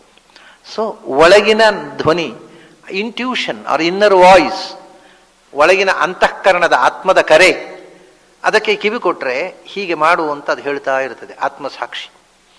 ಅದನ್ನು ಆ ಅಂತಃಕರಣದ ಕರೆಯ ನಿಯಂತ್ರಣ ಮಾಡತಕ್ಕಂಥ ದೇವತೆಗಳಲ್ಲಿ ನಾರದರು ಸೇರಿದ್ದಾರೆ. ಹಾಗಾಗಿ ನಾರದರು ಇವತ್ತಿಗೂ ಈ ಅಂತಃಕರಣದಲ್ಲಿ ಬಂದು ಮಾತಾಡ್ತಾ ಇರ್ತಾರೆ, ಹೀಗೆ ಮಾಡು, ಹೀಗೆ ಮಾಡು, ಹೀಗೆ ಮಾಡಬೇಡ. ನಾವು ಅದನ್ನೆಲ್ಲ ಕೇಳಿದರೆ ಬದುಕಲಿಕ್ಕೆ ಆಗಲ್ಲ, ಸುಮ್ಮನೆ ಇರಲಿ ಹೊರಗಡೆ ಅಂತ ಅದನ್ನು ನಾವು ಕಿವಿ ಕೊಡೋದು ಬಿಟ್ಟು ಅದನ್ನು ಇಗ್ನೋರ್ ಮಾಡಿ ನಮಗೆ ತೋಚಿದ ಹಾಗೆ ನಾವು ಬದುಕ್ತಾ ಇದ್ದೀವಿ. ಸೊ ನಾವು ನಮ್ಮ ಕಿವಿಯನ್ನು ಒಳಮುಖಕ್ಕೆ ತಿರುಗಿಸಿ ಒಳಗಿನ ಕರೆಯನ್ನು, ಒಳಗಿನ ಸಂದೇಶವನ್ನು ಆಲಿಸಲಿಕ್ಕೆ ಅಭ್ಯಾಸ ಮಾಡಿದರೆ ಆವಾಗ ಈ ಆಜ್ಞಾಚಕ್ರ ತೆರಕೊಳ್ಳುತ್ತೆ. ಆಜ್ಞಾಚಕ್ರ ತೆರಕೊಂಡ್ರೆ ನಿಮಗೆ you will get the messages, orders, divine orders. ಆಜ್ಞಾಚಕ್ರ ಅಂತ ಹೆಸರೇ ಅದಕ್ಕೆ. You will receive divine orders. ಆಗ ಇಂಥದ್ದು ಮಾಡು ಅಂತ ಮೆಸೇಜ್ ಬರ್ತದೆ. ಅದನ್ನು ನಾವು ಮಾಡ್ತೀವಿ. ಇದೇ ಅಶರೀರವಾಣಿ, ಇದೇ ಅಂತರ್ವಾಣಿ, ಇದೇ ನಾರದ. ಆದ್ದರಿಂದ ನಾರದರನ್ನು ನೀವು ಪ್ರತ್ಯಕ್ಷವಾಗಿ ನೋಡುವುದು ಸಾಧ್ಯವಾಗದೇ ಇರಬಹುದು, ಆದರೆ ನಾರದರನ್ನು ನೀವು ಕೇಳಬಹುದು, ಕಾಣುವುದಲ್ಲ. ನೀವು ಕೇಳಬಹುದು, ನಾವು ಯಾರೂ ಕೇಳಬಹುದು. ಅದೇ ಒಂದು ಏನು ನಾದ ಇದೆ, ಇನ್ನರ್ ವಾಯ್ಸ್. ಅದಕ್ಕೆ ನಾವು ಕಿವಿ ಕೊಟ್ಟು ಆಲಿಸಬೇಕು, ಅದಕ್ಕೆ ಟ್ಯೂನ್ ಮಾಡಬೇಕು ಮೈಂಡನ್ನು. ಅದು ಮೈಂಡನ್ನು ಟ್ಯೂನ್ ಮಾಡಿದರೆ ನಮ್ಮ ನಾದ ಅಷ್ಟೇ ಅಲ್ಲ, ನಿಮ್ಮ ಮನಸ್ಸಿನಲ್ಲಿರತಕ್ಕಂಥ ಸ್ಪಂದನಗಳು ಕೂಡ ನನಗೆ ಗೊತ್ತಾಗುತ್ತೆ. ಇನ್ನೊಬ್ಬರ ಮೈಂಡನ್ನು ಓದಬಹುದು, ನಮ್ಮ ಮೈಂಡನ್ನು ಓದಲಿಕ್ಕೆ ಆಗೋಲ್ವಾ? ಇನ್ನೊಬ್ಬರ mind reading is A very simple thing. ನೀವು ಈ ರೇಡಿಯೋದಲ್ಲಿ, ಟಿ ವಿಯಲ್ಲಿ ಒಂದು ಪ್ರೋಗ್ರಾಮ್ ಟೆಲಿಕಾಸ್ಟ್ ಮಾಡ್ತಾರೆ, ಅಲ್ಲಿ ನೀವು ಅವು ಯಾವ ಚಾನೆಲ್ನಲ್ಲಿ ಮಾಡಿದ್ದಾರೆ ಅದೇ ಫ್ರೀಕ್ವೆನ್ಸಿಗೆ ನೀವು ಇಲ್ಲಿ ಆನ್ ಮಾಡಿಬಿಟ್ರೆ ಇಲ್ಲಿ ಕಾಣುತ್ತೆ ಅದು. ಹಾಗೆ ಅವರು ಯೋಚನೆ ಮಾಡ್ತಾ ಇದ್ದಾರಲ್ಲ, ಆ ಮೈಂಡು ಅದಕ್ಕೆ ಸಮಾನಾಂತರದಲ್ಲಿ ನೀವು ನಿಮ್ಮ ಮೈಂಡನ್ನು ಟ್ಯೂನ್ ಮಾಡಿದರೆ ಅವರು ಯೋಚನೆ ಮಾಡಿದರೆ ನಿಮಗೆ ಸ್ಪಂದನ ಆಗುತ್ತೆ ಇಲ್ಲಿ. ಆದರೆ ಅದರದ್ದೇ ಫ್ರೀಕ್ವೆನ್ಸಿ ಬೇರೆ, ನಿಮ್ಮದೇ ಫ್ರೀಕ್ವೆನ್ಸಿ ಬೇರೆ ಆದರೆ ಕಮ್ಯುನಿಕೇಟ್ ಆಗೋದಿಲ್ಲ. ಎರಡು ತಂಬೂರಿ ಇದ್ದ ಹಾಗೆ, ಎರಡನ್ನು ಒಂದೇ ಶ್ರುತಿ ಮಾಡಿ, ಏಕಶ್ರುತಿಯಲ್ಲಿ ಎರಡು ತಂಬೂರಿಯನ್ನಿಟ್ಟು ನೀವು ಒಂದು ತಂಬೂರಿ ಬಾರಿಸಿ, ಅದರಲ್ಲಿ ಸದ್ದಾಗುತ್ತೆ. ಹೇಗೆ? ಯಾಕೆಂದರೆ ಅದು ಸಮಾನ, ಒಂದೇ ಫ್ರೀಕ್ವೆನ್ಸಿಯಲ್ಲಿದೆ. ಅದೇ ರೀತಿ ಮೈಂಡು ತಂಬೂರಿ ಹಾಗೆ. ಅದು ನೀವು ಒಂದೇ ಫ್ರೀಕ್ವೆನ್ಸಿಯಲ್ಲಿ ಅದನ್ನು ಸಮಾನಾಂತರಗೊಳಿಸಿಬಿಟ್ರೆ ಇನ್ನೊಬ್ಬರ ಮೈಂಡ್ನಲ್ಲಿ ಇರತಕ್ಕಂಥ ಸ್ಪಂದನಗಳು ಇಲ್ಲಿ ಬಂತಳುತ್ತೆ. ನಾನು ಎಷ್ಟೋ ಸರ್ತಿ ಹೇಳಿದ್ದೆ, ಇತ್ತೀಚೆಗೆ ಯಾರು ಅಂದರೆ ಕೆಲವು ಹಿಂದೆ ಭಾರಿ ಕಾಟ ಕೊಡ್ತಿದ್ರು. ನಮ್ದೊಂದು ಪ್ರಶ್ನೆ ಉಂಟ್ರಿ, ನಮ್ದೊಂದು ಪ್ರಶ್ನೆ ಕಡೆಗೆ ಉಪನ್ಯಾಸಕ್ಕಿಂತ ಜಾಸ್ತಿ ಪ್ರಶ್ನೆ ಆಗ್ಬಿಡೋದು. ಪ್ರಶ್ನೆ ಎಂತು ಅಂತ ಅವರಿಗೇ ಗೊತ್ತಿಲ್ಲ, ಕೇಳುವವರಿಗೆ ಅದು ಪ್ರಶ್ನೆ. ಕಡೆಗೆ ನಾನೊಂದು ಸರ್ತಿ ಹೇಳಿದೆ, ನೀವು ಯಾರೂ ಪ್ರಶ್ನೆಯನ್ನು ಕೇಳಬೇಡಿ, ಮತ್ತೆ ನಿಮಗೆ ಏನು ಪ್ರಶ್ನೆ ಇದೆಯೋ ಅದನ್ನು ನಿಮ್ಮ ತಲೆಯಲ್ಲಿ ಇಟ್ಟು ಕೂತ್ಕೊಳ್ಳಿ, ಅವತ್ತು ನಾನು ಉತ್ತರ ಕೊಡ್ತೇನೆ ಅದಕ್ಕೆ. ಯಾಕೆಂದ್ರೆ ನಿಮ್ಮ ತಲೆಯಲ್ಲಿ ಅದು ಇರುವುದು ಹೌದಾದರೆ ಅದು ನನ್ನ ತಲೆಗೆ ಬರುತ್ತೆ. ಇನ್ನು ಏನು ಹೇಳ್ತಾನೆ ನೋಡುವ ಇವ ಅಂತ, ಚಂದ ನೋಡುವ ಅಂತ ಕೂತಿದ್ರೆ ಉತ್ತರ ಬರೋಲ್ಲ. ಅದು if the question or doubt is sincere, ಅದು it will reflect in me. ತಕ್ಷಣ ನಾನು ಅದಕ್ಕೆ ಉತ್ತರ ಹೇಳ್ತೇನೆ. ನನಗೆ ಕೂಡಲೇ ಇಂಥವರಿಗೆ ಇಂಥ ಸಂಶಯ ಬಂದಿದೆ, ಓಹೋ ಅದಕ್ಕೆ ಈಗ ಉತ್ತರ ಕೊಡಬೇಕು ಅಂತ ನನ್ನ ಮೈಂಡ್ ಹೇಳುತ್ತೆ. ನೋಡಿ, ಈ ಡೌಟ್ನಲ್ಲಿ ಕೂತಿದ್ದಾರೆ, ಹೇಳು ಇದಕ್ಕೆ ಉತ್ತರ ಅಂತ. ಹಾಗಾಗಿ mind reading is A simple thing, very simple thing. It is not ಏನೋ ಒಂದು ಬಹಳ ಯೋಗ ಸಾಧನೆಯಿಂದ, ತಪಸ್ಸಿದ್ಧಿಯಿಂದ, ತ್ರಿಕಾಲಜ್ಞಾನಿಗಳು ಅಂಥ ದೊಡ್ಡ ಶಬ್ದಗಳನ್ನೇನು ಬಳಸ್ಬಿಡಿ. ನಾವು ಮೈಂಡನ್ನು ಟ್ಯೂನ್ ಮಾಡಿ ಕಾನ್ಸಂಟ್ರೇಷನ್ ಮಾಡಲಿಕ್ಕೆ ಅಭ್ಯಾಸ ಮಾಡಿದರೆ anybody can have that capacity, ಆ ಶಕ್ತಿ ಬರುತ್ತೆ. ಆದ್ದರಿಂದ ಅದು ಯಾವುದು ಅಂದರೆ ಇದೇ ಮೈಂಡ್ ಟ್ಯೂನಿಂಗ್ ಉಂಟಲ್ವ, ಇದೇ ನಾರದ. ನಾರಂ ಮನುಷ್ಯನಲ್ಲಿ ಇರತಕ್ಕಂಥ ತುಂಬಿರುವ ಈ ಇಗ್ನೋರೆನ್ಸನ್ನು ಕಳೆದು ಜ್ಞಾನದ ಫ್ಲ್ಯಾಶನ್ನು ಕೊಡುವವರು. ಅದು ಭಗವಂತನದ ಇನ್ಯಾರು ಕೊಡಬೇಕು ಜ್ಞಾನದ ಫ್ಲ್ಯಾಶು? ಅಷ್ಟೇ ಅಲ್ಲ, ಭಗವಂತನಿಗೆ ನರನಿಗೆ ಇಷ್ಟವಾದದ್ದೆಲ್ಲ, ನರ ಬಯಸಿದ್ದೆಲ್ಲ ನಾರ, ಅದನ್ನು ಕೊಡುವವನು, ಅಜ್ಞಾನವನ್ನು ನಾಶ ಮಾಡುವವನು. ಅಂದರೆ ಕೊಡುವವನು ಮತ್ತು ನಾಶ ಮಾಡುವ ಎರಡು ಅರ್ಥ, ದ್ಯತಿ ದದಾತಿ. ಅಜ್ಞಾನವನ್ನು ನಾಶ ಮಾಡುವವನು, ನರರು ಬಯಸಿದ್ದನ್ನೆಲ್ಲ ಧಾರೆ ಎರೆಯುವವನು ನಾರದ. ಹಾಗಾಗಿ ನಿಮ್ಮ ಅಂತಃಪ್ರಜ್ಞೆಯ ನಿಯಾಮಕ ಶಕ್ತಿಯಾಗಿ ನಾನು ನಾರದನಾಗಿ ನಿಮ್ಮೊಳಗಿದ್ದೇನೆ, ನಾರದನೊಳಗೂ ಇದ್ದೇನೆ. ಆದ್ದರಿಂದ ದೇವತೆಗಳ ಸಾಲಿನಲ್ಲಿ ನಾರದನಿಗೆ ಸ್ಥಾನ ಬಂತು. ದೇವತೆಗಳ ಸ್ಥಾನ ಬಂದದ್ದೇ ತತ್ವಾಭಿಮಾನಿ ಆದ್ದರಿಂದ ಅವನು ದೇವತೆ ಆದದ್ದು. ಇದು ಬರೀ ಋಷಿ ಆಗಿಬಿಡ್ತಿದ್ದ. ಅದರ ಜೊತೆಗೆ ಋಷಿಯಾದ, ದೇವಋಷಿ ಅಂತ ಅನ್ನಿಸಿಕೊಂಡ. ದೇವಲೋಕದಲ್ಲೇ ಅವನಿಗೆ ಒಂದು ಸ್ಥಿರವಾದ ಸ್ಥಾನ ಬಂದದ್ರಿಂದ ಋಷಿಗಳಲ್ಲಿ ಅವನು ದೇವಋಷಿ ಅನ್ನಿಸಿಕೊಂಡ. ಋಷಿ ಅಂದರೆ ಭಗವಂತನನ್ನು ಕಂಡವ ಅಂತ ಅರ್ಥ ಅಷ್ಟೇ. ಅದು ಇಲ್ಲೇ ಕೂತು ಕಾಣಬಹುದು, ದೇವಲೋಕದಲ್ಲೂ ಕಾಣಬಹುದು. ಅವನು ತ್ರಿಲೋಕ ಸಂಚಾರಿ ಆಗಿದ್ದು ಕೂಡ ಅವನ ನಿಜವಾದಂಥ ವಾಸಸ್ಥಾನ ಸದಾ ಭಗವಂತನ ಜೊತೆಗೆ. ಭಗವಂತನನ್ನ ಒಂದು ಜನ್ಮದ ಸಾಧನೆಯಿಂದ ನಾರದ ಪಡೆದದ್ದಲ್ಲ. ಈ ಕಲ್ಪ ಏನಿದೆ, ಈ ಬ್ರಹ್ಮಕಲ್ಪ, ಇದಕ್ಕಿಂತ ಹಿಂದಿನ ಬ್ರಹ್ಮಕಲ್ಪದಲ್ಲಿ, ಒಂದು ಕಲ್ಪ ಅಂದರೆ 31,104,000 ಕೋಟಿ ವರ್ಷ. ಈಗ ನಡೀತಾ ಇರುವ ಬ್ರಹ್ಮಕಲ್ಪಕ್ಕಿಂತ ಹಿಂದಿನ ಬ್ರಹ್ಮಕಲ್ಪದಲ್ಲಿ ಸಾಧನೆ ಶುರು ಮಾಡಿದ್ದ ನಾರದ. ಆವಾಗ ಸಾಧನೆ ಯಾವಾಗ? ತನ್ನ 5ನೇ ವಯಸ್ಸಿನಲ್ಲಿ. 5ನೇ ವಯಸ್ಸಿನ ತನಕ ತಾಯಿ ಜೊತೆಗೆ ಇದ್ದ. ಋಷಿಗಳ ಹತ್ರ ಹೋಗಿ ತಾಯಿ ಸೇವೆ ಕೆಲಸ ಮಾಡ್ತಿದ್ದ. ಕೂಲಿ ನಾಲಿ ಮಾಡಿಕೊಂಡು ಬದುಕ್ತಾ ಇದ್ದ ಹೆಣ್ಮಗಳು ತಾಯಿ. ಋಷಿಗಳ ಆಶ್ರಮದಲ್ಲಿ ಪಾತ್ರೆ ಮುಸ್ರೆ ತೊಳೆಯೋದು, ದನ ಕರೆಯೋದು, ಅವರು ಏನು ಕೆಲಸ ಚಾಕರಿ ಮಾಡೋದು, ಆಶ್ರಮದ ಚಾಕರಿ ಮಾಡಿಕೊಂಡಿದ್ದವಳು. ಅವಳು ಆಶ್ರಮದ ಚಾಕರಿ ಮಾಡುವ 3-4 ವರ್ಷದ ಹುಡುಗ ಋಷಿಗಳ ಹತ್ರ ಹೋಗಿ ಕೂತ್ಕೊಳ್ಳೋದು. ಇವನಿಗೆ ಅದೇ ಪಾಸ್ಟ್ ಟೈಮ್. ಋಷಿಗಳು ಮಾತಾಡೋ ಹೋಗಿ ಕೂತ್ಕೊಳ್ಳೋದು. ಹೇಗೆ ಋಷಿಗಳು ಬೇಕು ಅಂತ ಈ ಹುಡುಗನಿಗೆ ಅರ್ಥ ಆಗಬೇಕು ಅಂತ ಇವನಿಗೆ ಅರ್ಥ ಆಗುವ ಭಾಷೆಯಲ್ಲಿ ಫಿಲಾಸಫಿ ಮಾತಾಡೋರು. ಯಾಕೆಂದ್ರೆ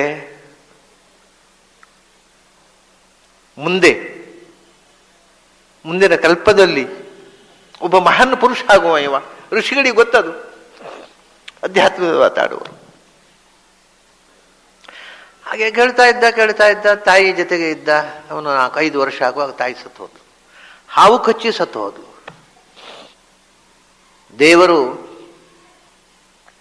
ದೇವರು ನಾಥ ಅಂತ, ನಮ್ಮ ಎಲ್ಲರಿಗೂ ನಾಥ ಅಂತ ಆಗಬೇಕಾದ್ರೆ ಮೊದಲು ದೇವರು ನಮ್ಮನ್ನು ಅನಾಥ ಮಾಡ್ತಾನೆ.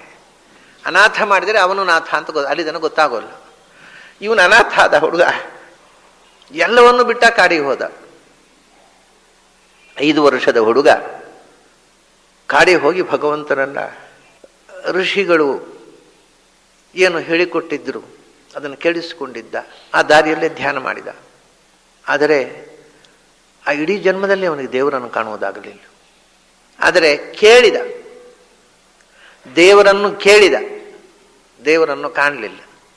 ಅವನಿಗೆ ಒಂದು ಮಾತು ಕೇಳಿತು, ಅಪ್ಪ, ಈ ಜನ್ಮದಲ್ಲಿ ನನ್ನನ್ನು ಕಾಣುವ ಪ್ರಯತ್ನ ಮಾಡಬೇಡ. ನೀನು ಎಷ್ಟು ಪ್ರಯತ್ನ ಮಾಡಿದರೂ ನನ್ನನ್ನು ಕಾಣಲಾರೆ. ಆದರೆ ಮುಂದಿನ ಜನ್ಮದಲ್ಲಿ ನನ್ನನ್ನು ಸದಾ ಕಾಣ್ತಾ ಇರ್ತೀಯ. ಇಷ್ಟೇ ಮಾತು ಕೇಳಿಸಿದ್ದು. ಆ ಜನ್ಮವನ್ನು ಹಾಗೆಯೇ ಭಗವಂತನ ಧ್ಯಾನದಲ್ಲಿ ಕಳೆದ. ಆ ಕಲ್ಪ ಮುಗಿಯಿತು. ಮತ್ತೆ 31,107,000 ಕೋಟಿ 104,000 ಕೋಟಿ ವರ್ಷ ಪ್ರಳಯ ಕಾಲ ಮುಗಿಯಿತು. ಆಮೇಲೆ ಮತ್ತೊಂದು ಕಲ್ಪ ಪ್ರಾರಂಭ ಆಯಿತು. ಆಗ ನಾರದನಾಗಿ ಹುಟ್ಟಿದ. ಭಗವಂತನ ಮಹಾ ಅನುಗ್ರಹಕ್ಕೆ ಪಾತ್ರವಾದಂಥ ಚೇತನ. ಅದರಿಂದಲೇ ದೇವರ್ಷೀಣಾಂಚ ನಾರದ. ಸದಾ ಭಗವಂತನ ಚಿಂತನೆ, ಸದಾ ಭಗವಂತನ ಧ್ಯಾನ, ಗಾನ, ನಿರಂತರ ನಾಮಸ್ಮರಣೆಯ ಮಹತ್ವವನ್ನು ಜಗತ್ತಿಗೆ ತಿಳಿಸಿದಂಥ ಒಂದು ವಿಶಿಷ್ಟ ಭಕ್ತ. ಭಕ್ತಿಗೆ ಒಂದು ಪ್ರವರ್ತಕ ಪುರುಷ, ಭಕ್ತಿ ಮಾರ್ಗಕ್ಕೆ ಆದ್ಯ ಪುರುಷ. ಭಗವಂತನಿಗೆ ಭಕ್ತಿಯೈವ ತುಷ್ಟಿಮಭ್ಯೇತಿ ಅಂತ, ಭಕ್ತಿಯ ಲಭ್ಯಸ್ತು ಅನನ್ಯಯ ಅಂತ. ನನಗೆ ಭಕ್ತಿ ಬಿಟ್ಟು ಇನ್ನು ಯಾವುದೂ ಬೇಡ. ಆ ಭಕ್ತಿ ಅಂದರೆ ಏನು ಅಂತ ಅನ್ನುವುದನ್ನು, ಆ ಭಕ್ತಿ ಮಾರ್ಗವನ್ನು ಭೂಮಿಯಲ್ಲಿ ಆಚರಣೆಗೆ ತಂದ ಮೊದಲ ಪುರುಷ ನಾರದ. ಅದಕ್ಕೆ ಭಗವಂತನಿಗೆ ಬಹಳ ಪ್ರೀತಿ. ದೇವರ್ಷೀಣಾಂಚ ನಾರದ. ನಾರದರು ಬಂದ ಕೂಡಲೇ ನಾನು ಹೇಳಿದೆ, ಅಲ್ಲಿ ನಾರದರು ಅಂದರೆ ವಾಸ್ತವಿಕವಾಗಿ ಒಬ್ಬ ಗಂಧರ್ವ ಇದ್ದು ಆಗಬೇಕಾಗಿದ್ದ. ಅವನು ಏನು ದೇವತೆಗಳ ಗುಂಪಿನಲ್ಲಿ ಸೇರಿ ಅಲ್ಲ, ಗಂಧರ್ವನಾಗಿ ಇರಬೇಕಾಗಿಕೊಂಡು ಹಾಡು ಕಚೇರಿ, ಸಂಗೀತ ಕಚೇರಿ ಮಾಡ್ಕೊಂಡು ಇರಬೇಕಿತ್ತು. ಆದ್ದರಿಂದ ನಮಗೆ ನಾರದನ ನೆನಪಾದ ಕೂಡಲೇ ಗಂಧರ್ವರು ಅಪ್ಸರೆಯರು ನೆನಪಾಗ್ತಾರೆ. ಯಾಕೆಂದ್ರೆ ನಾರದ ಒಬ್ಬ ಮುನೇಹೇ ಅಪ್ಸರ ಸಾಮಗಣ. ಮುನಿ ಅಂತನ್ನುವ ಅಪ್ಸರಸೆ ಮಕ್ಕಳೇ ಅಪ್ಸರೆಯರು, ಮುನಿ ಅನ್ನುವ ಸ್ತ್ರೀಯ ಮಕ್ಕಳು. ಹಾಗಾಗಿ ಆಮೇಲೆ ನೆನಪಾಗೋದು ಮುನಿ ಶಬ್ದದಿಂದ ಅಪ್ಸರೆಯರು, ಗಂಧರ್ವರ ಗುಂಪು, ಗಾಯಕರು, ಗಾನದಿಂದ ನೆನಪಾದ ಗಂಧರ್ವರು. ಅದಕ್ಕೆ ಹೇಳ್ತಾನೆ ಗಂಧರ್ವರು. ಹೌದು, ಗಂಧರ್ವಾಣಾಂ ಚಿತ್ರರಥ. ಗಂಧರ್ವರಲ್ಲಿ ನಾನು ಚಿತ್ರರಥ ಅಂದ ಕೃಷ್ಣ. ಗಂಧರ್ವರು ಭಗವಂತನ ವಿಶೇಷ ವಿಭೂತಿಗಳು, ಅವರಲ್ಲಿಯೂ ಚಿತ್ರರಥ ನಾನು. ಚಿತ್ರರಥ ಇದು ನಮಗೆ ಇದರ ಬಗ್ಗೆ ಹೆಚ್ಚು ವಿವರಗಳನ್ನು ನಾವು ತಲೆ ಕೆಡಿಸಿಕೊಳ್ಳುವುದು ಬೇಡ. ಇಷ್ಟೇ ವಿಷಯ. ಚಿತ್ರರಥ ಅನ್ನುವನು ಗಂಧರ್ವರು ಅಂತ ಒಂದು ಉಪದೇವತೆಗಳ ಗಣ. ಗಂಧರ್ವರು, ಅಪ್ಸರೆಯರು ಅಂತ ದೇವಲೋಕದ ಪರಿಚಾಕರಿ ಮಾಡ್ತಕ್ಕಂಥ ಒಂದು ಉಪದೇವತಾ ಗಣ. ಅದು ಅವಾಂತರ ದೇವತೆಗಳು. ಅವರು ಜ್ಞಾನಿಗಳು, ಮೋಕ್ಷಯೋಗ್ಯರು. ಆ ಗಂಧರ್ವರ ಗಣ ಏನಿದೆ, ಆ ಗಣಕ್ಕೆ ರಾಜ ಚಿತ್ರರಥ.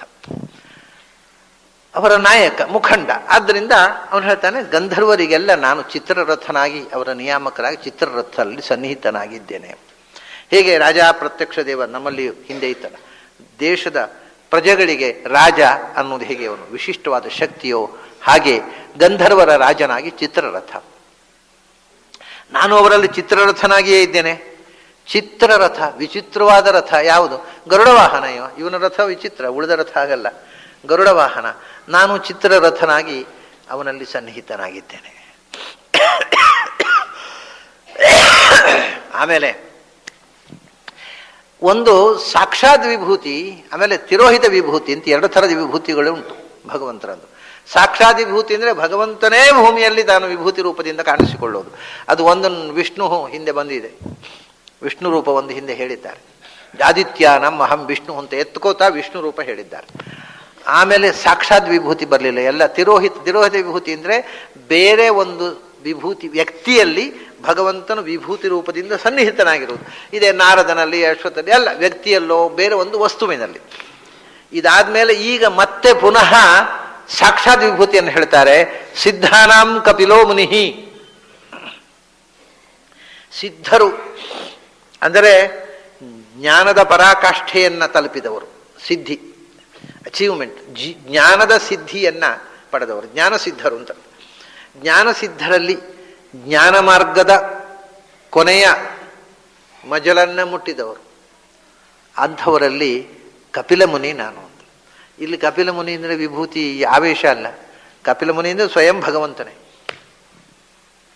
ಅದರ ಒಂದು ವಿಷಯ ಇದೆ ಅಲ್ಲಿ ತಿಳ್ಕೊಳ್ಬೇಕಾದ. ಬಹಳ ಜನರಿಗೆ ಈ ವಿಷಯದಲ್ಲಿ ಗೊಂದಲ ಇದೆ. ಯಾರಿಗೆ? ಈ ಇತ್ತೀಚಿನ ಪಂಡಿತರಿಗೆ ಅಂತಲ್ಲ, ಈ ಉಪನಿಷತ್ತುಗಳಿಗೆ ಭಗವದ್ಗೀತೆಗೆ ಭಾಷ್ಯ ಬರೆದಂಥ ಮಹಾನ್ ಪಂಡಿತರಿಗೂ ಕೂಡ ಒಂದು ಗೊಂದಲ ಇದೆ. ಏನು ಅಂದರೆ, ನಮಗೆ ಇತಿಹಾಸದಲ್ಲಿ ಒಬ್ಬ ಕಪಿಲ ಸಿಗ್ತಾನೆ, ಅವನು ಕಪಿಲನ ಫಿಲಾಸಫಿಯು ಸಿಗುತ್ತೆ, ಸಾಂಖ್ಯ ಫಿಲಾಸಫಿ ಆಫ್ ಕಪಿಲಾ ಸಾಂಖ್ಯ ಇದೆಲ್ಲ ಸಿಗುತ್ತೆ. ಕಷ್ಟ ಏನು ಅಂದರೆ, ಆ ಕಪಿಲ ಅವನು ವೇದವನ್ನು ಪ್ರಮಾಣ ಅಂತ ಒಪ್ಪೋಲ್ಲ ಮತ್ತು ದೇವರನ್ನ ಇದ್ದಾನೆ ಅಂತ ಒಪ್ಪೋಲ್ಲ. ಅವನು ಎಥೀಯಿಸ್ಟ್ ಕಪಿಲ. ಇವರಿಗೆ ದೊಡ್ಡ ಗೊಂದಲ. ಈ ಕೃಷ್ಣ ಅವನನ್ನ ಸಿದ್ಧಾನಾಂ ಕಪಿಲೋ ಮುನಿಹಿ ಅಂತ ಹೇಳಿಬಿಟ್ಟಿದ್ದಾನೆ. ಹಾಗಾದರೆ ಕೃಷ್ಣನು ಕೂಡ ಪ್ರಾಯ ನಾಸ್ತಿಕ್ಯವಾದವೇ ಕೃಷ್ಣನಿಗೆ ಇಷ್ಟ ಇರಬೇಕು, ಸಿದ್ಧಾನಾಂ ಕಪಿಲೋ ಮುನಿಹಿ ಅಂತ ಹೇಳಿಬಿಟ್ಟಿದ್ದಾನೆ ಅಂತ. ಈ ಕಪಿಲ ಮುನಿ ಅಂತ ಅನ್ನುವಂಥದ್ದು ಬಹಳ ದೊಡ್ಡ ಗೊಂದಲ. ಆದರೆ ತಮಾಷೆ ಏನು ಅಂದರೆ, ಇಬ್ಬರು ಕಪಿಲರು ಇದ್ದರು. ಇದು ಬಹಳ ಜನ, ಯಾಕಂದ್ರೆ ಇತಿಹಾಸ ನಮ್ಗೆ ಗೊತ್ತಿರೋದು ಕಪಿಲ ಅಂತ ಒಬ್ಬ, ನಾವು ಹಿಸ್ಟಾರಿಕಲ್ ಕಪಿಲ ಒಬ್ಬ ಇದ್ದಾನೆ. ಇಬ್ಬರು ಕಪಿಲರು ಇದ್ರು. ಅದರಲ್ಲಿ ಒಬ್ಬ ಕಪಿಲ ಇವನು ನಿರೀಶ್ವರ ಸಾಂಖ್ಯವನ್ನು ಬರೆದವ. ಮತ್ತೊಂದು ಕಪಿಲ ಸ್ವಯಂಭುವ ಮನುವಿನ ಮಗಳು ದೇವಹೂತಿಯಲ್ಲಿ ಕರ್ದಮ ಪ್ರಜಾಪತಿಯಿಂದ ಅವತರಿಸಿದ ಕಪಿಲ ವಾಸುದೇವ, ಭಗವಂತನ ಅವತಾರ. ಅವನು ಕೂಡ ಸಾಂಖ್ಯವನ್ನೇ ಹೇಳಿದ್ದು. ಅದು ವೈದಿಕ ಸಾಂಖ್ಯ, ಸೇಶ್ವರ ಸಾಂಖ್ಯ. ಸೊ ಸಾಂಖ್ಯದಲ್ಲಿ ಎರಡಿದೆ. ಯಾವುದು ಅಂದರೆ ಸೇಶ್ವರ ಸಾಂಖ್ಯ, ನಿರೀಶ್ವರ ಸಾಂಖ್ಯ ಅಂತ. ನಿರೀಶ್ವರ ಸಾಂಖ್ಯವನ್ನು ಹೇಳಿದ್ದು ಕಪಿಲ ಮುನಿಯೇ, ಅವನ ಹೆಸರು ಕೂಡ. ಆದರೆ ಅವನನ್ನು ಅಲ್ಲ ಇಲ್ಲಿ ಹೇಳುವುದು. ಮತ್ತೆ ಸೇಶ್ವರ ಸಾಂಖ್ಯವನ್ನು ಹೇಳಿದ ಭಗವಂತನ ಸಾಕ್ಷಾತ್ ಕಪಿಲ. ಅವನನ್ನು ಬೇಕಾದ್ರೆ ಇಟ್ಕೊಳ್ಳಿ ಅಮುಖ್ಯವಾಗಿ, ಆದರೆ ಮುಖ್ಯ ಅರ್ಥ ಇಲ್ಲಿ ಕಪಿಲ ಅಂದರೆ ಕಪಿಲ ವಾಸುದೇವ. ಅವನು ಜಗತ್ತಿಗೆ ಮೊಟ್ಟ ಮೊದಲು ವೈದಿಕ ಸಾಂಖ್ಯವನ್ನು ಕೊಟ್ಟವ. ಇದು ಬಹಳ ಆಶ್ಚರ್ಯ. ಸಾಂಖ್ಯ ಅಂತ ಅನ್ನುವುದು ಅಂದರೆ ನ್ಯೂಮರಿಕಲ್ ಫಿಲಾಸಫಿ, ಸಂಖ್ಯೆಯ ಮೂಲಕ ಜಗತ್ತನ್ನು ಮೊದಲು ವಿಶ್ಲೇಷಣೆ ಮಾಡಿದಂಥ ಸೈಂಟಿಸ್ಟು ಅವನು.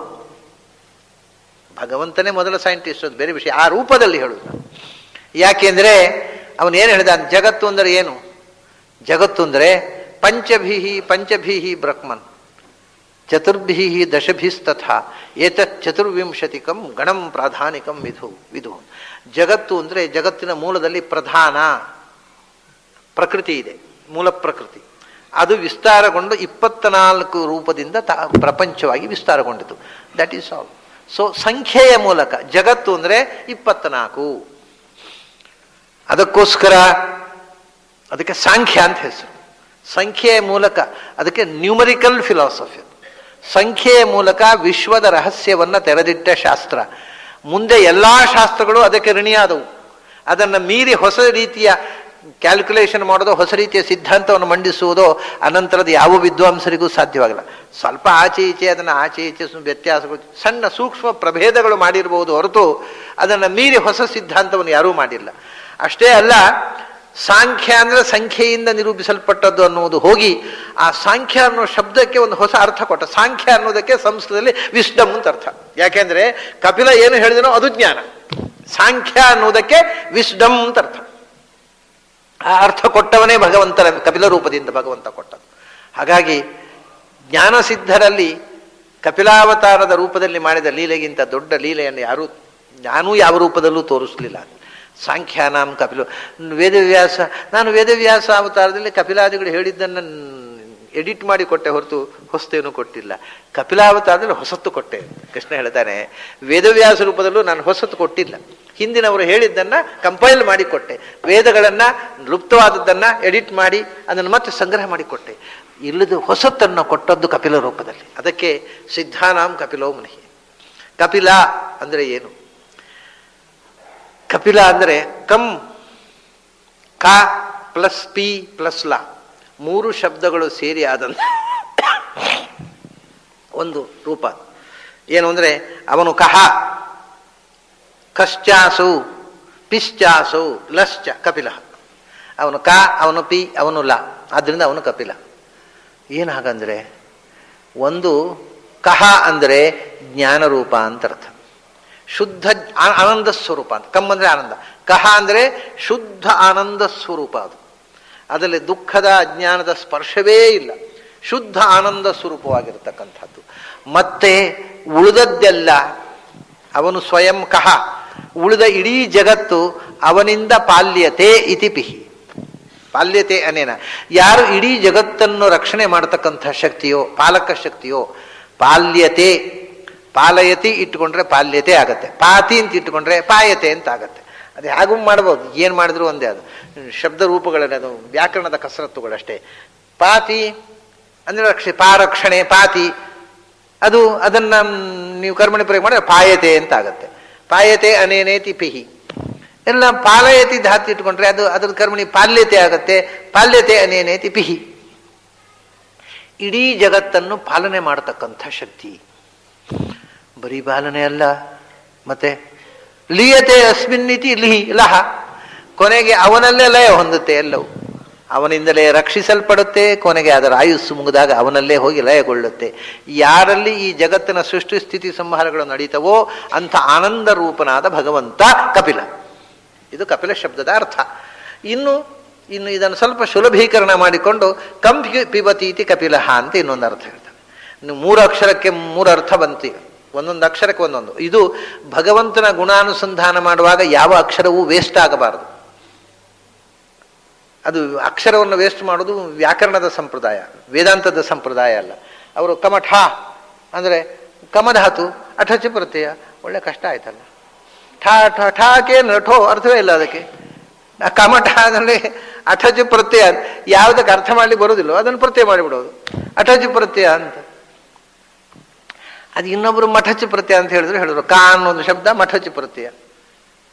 ಯಾಕೆಂದ್ರೆ ಮಠಕ್ಕೂ ಅರ್ಥ ಇಲ್ಲ, ಅಠಕ್ಕೂ ಅರ್ಥ ಇಲ್ಲ, ಎರಡಕ್ಕೂ ಅರ್ಥ ಇಲ್ಲ. ಅಠಚಾದ್ರೇನು ಮಠಚಾದ್ರೇನು, ಯಾವುದು ಅರ್ಥಶೂನ್ಯವಾದಂಥ ಸಂಪ್ರದಾಯಗಳಷ್ಟೇ. ಆದರೆ ವೇದಾಂತದಲ್ಲಿ ಕಾಕು ಅರ್ಥ ಹೇಳಬೇಕು, ಮಾಕು ಅರ್ಥ ಹೇಳಬೇಕು, ಠಾಕು ಅರ್ಥ ಹೇಳಬೇಕು. ಅದು ಠಕ್ಕು ಪ್ರತ್ಯಯ ಅಲ್ಲ, ಠಾಕ ಅರ್ಥ ಇದೆ. ನಮ್ಮಲ್ಲಿ ಠಕ್ ಇಲ್ಲ, ಅದು ವ್ಯಾಕರಣ ಮಾತ್ರ ಇರೋದು.